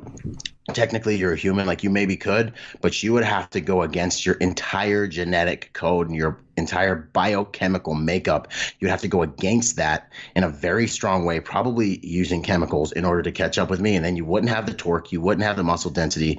I was like, I wish you could, but and then I was like, and then if you stopped for 1 second, you'd lose all of it. You'd lose all of it, you know, if you didn't maintain that level of productivity. I was like, listen, it's like a pride of lions. There are female lions that do the hunting. There are male lions that do the fighting. We need the female lions to eat. We need them. We need them. I was like, but you need the male lions to fight when the hyenas come. And that's just the way it is. There's what should happen. There's what does happen. If you want to be accurate and effective in life, you got to deal with what does happen. So, you know, what the reality is in the game, you know, No, yeah, definitely. I mean, there's no, I think the point, I think the thing is that it's unrealistic. It's an unrealistic approach to, it's just unrealistic. I know it's a movie. I know it's fantasy, and I'm letting myself go there already. But then you take it to the level to where it's like, no, it's just because we've had strong female. Yeah, we've had strong female leads in the past, like Ripley, you know, from Alien. Dude, she was so cool. But taking she was on the cool whole alien by herself. Yeah. So you've had strong female leads in the past, a ton of strong female leads in the past. But what's different now is that the archetype, the whole makeup is based off of, it's not even within the realm of possibilities on how it works.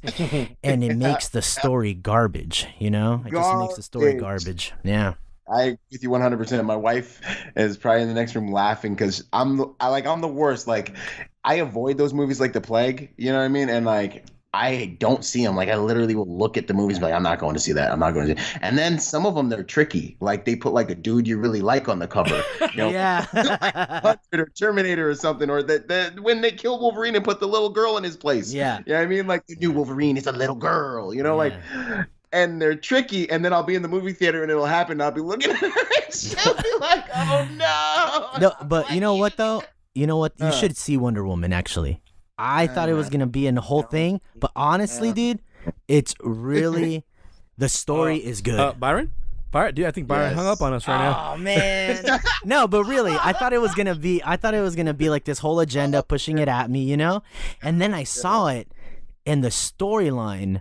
The way she interacts with the men, and her love interest within the movie, he plays the role of a man. He does.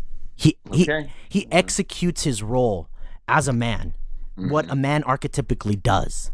He executes it throughout the whole entire movie, and she also does her role. I didn't really think they worked it out. They worked it out pretty. It didn't bug you. No. It didn't bug me at all. It actually. And you're the second dude who was telling me that. Like, okay, someone and else, look, like, and I'm not gonna go see it. Dude, and I'm not saying to say it, but I was emotionally moved at the end of the movie.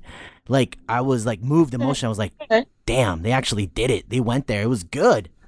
Yeah, and not to mention, like, the relationship she had with this man, because it was a real man that, in her eyes, was.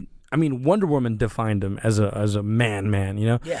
That actually pushed her to be a woman, be more of what she needed to be. So it was balanced. It was balanced. All right.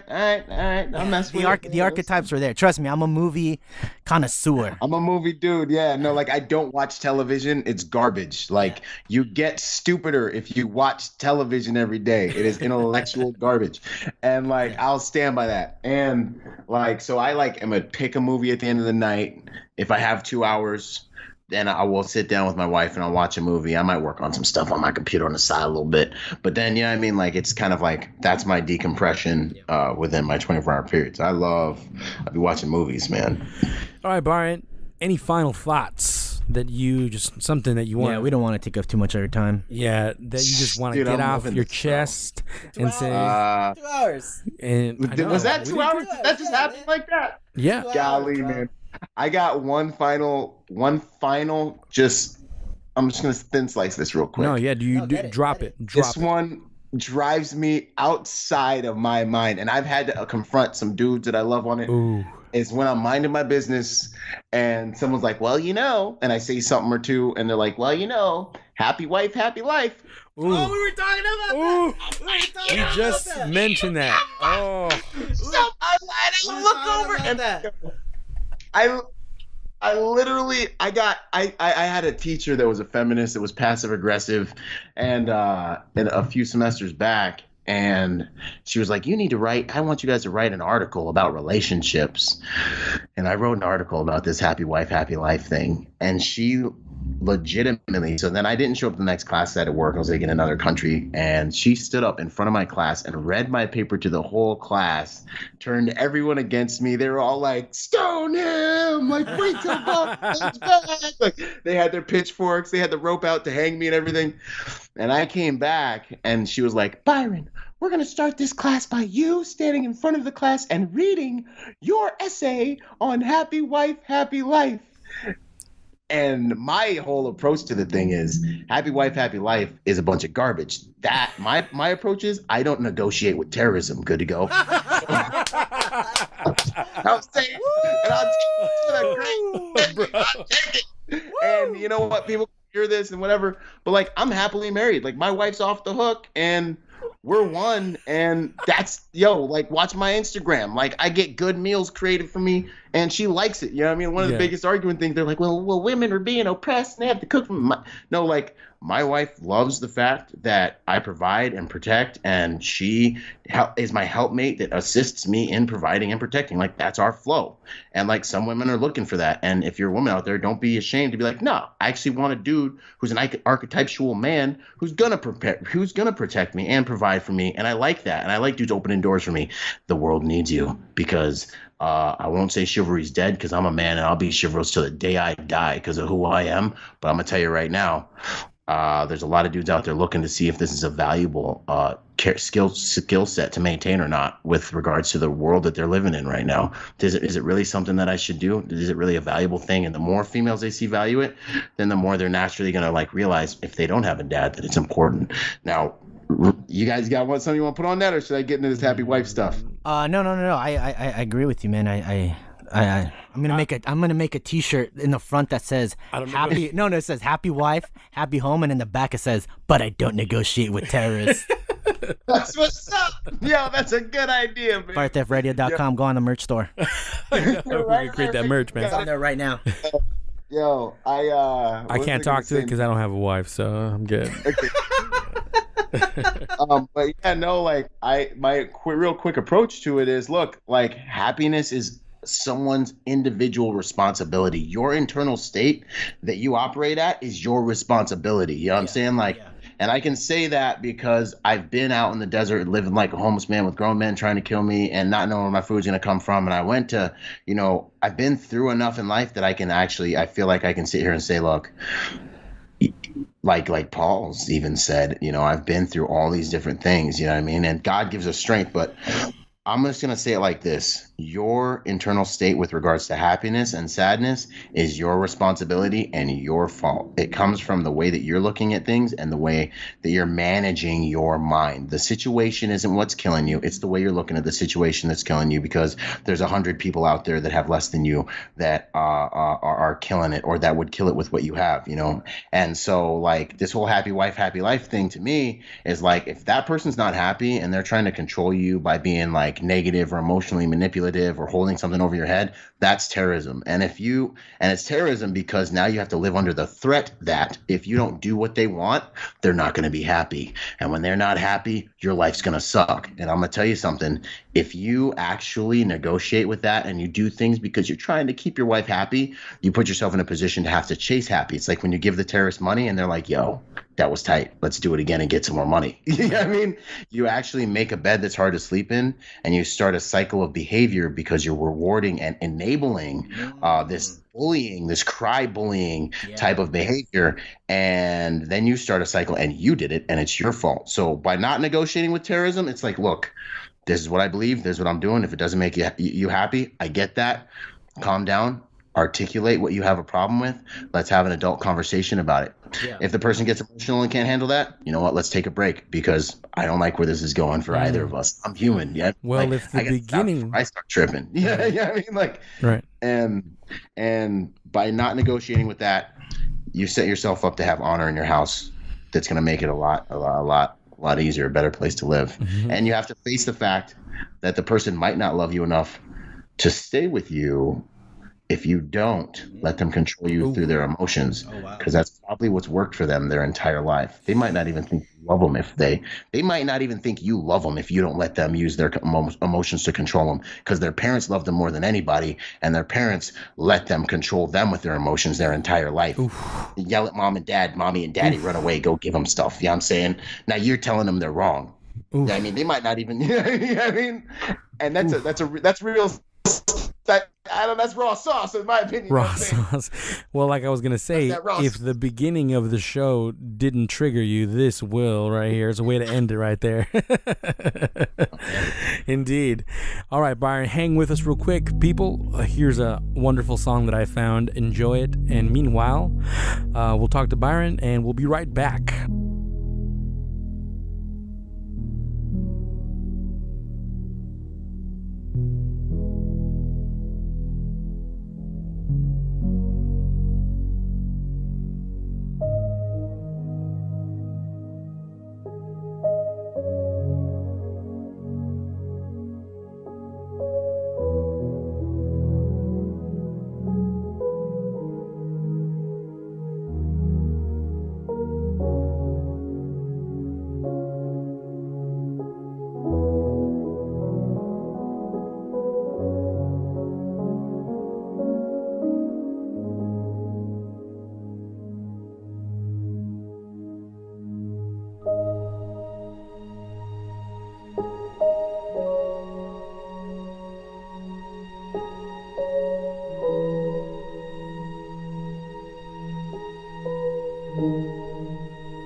This is usually the part before we get into the end, but before we get to that, we forgot to ask Byron about all his information. What noobs? We're like rookies here.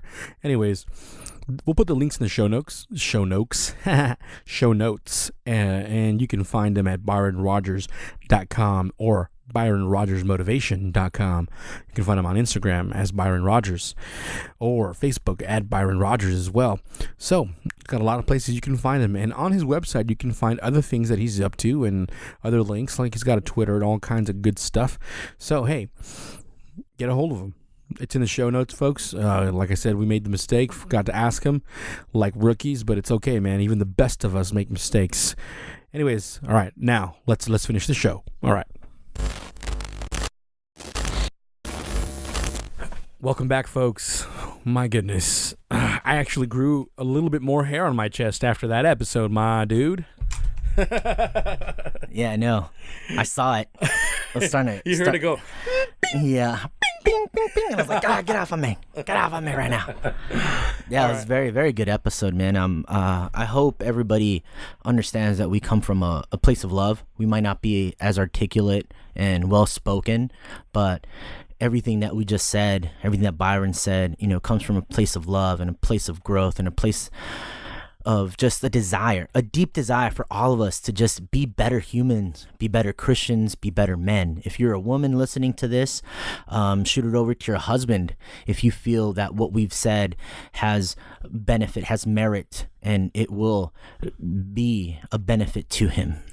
And if you are already a man, shoot it to other people who are not men, and they need a little bit of alpha teaching in their lives.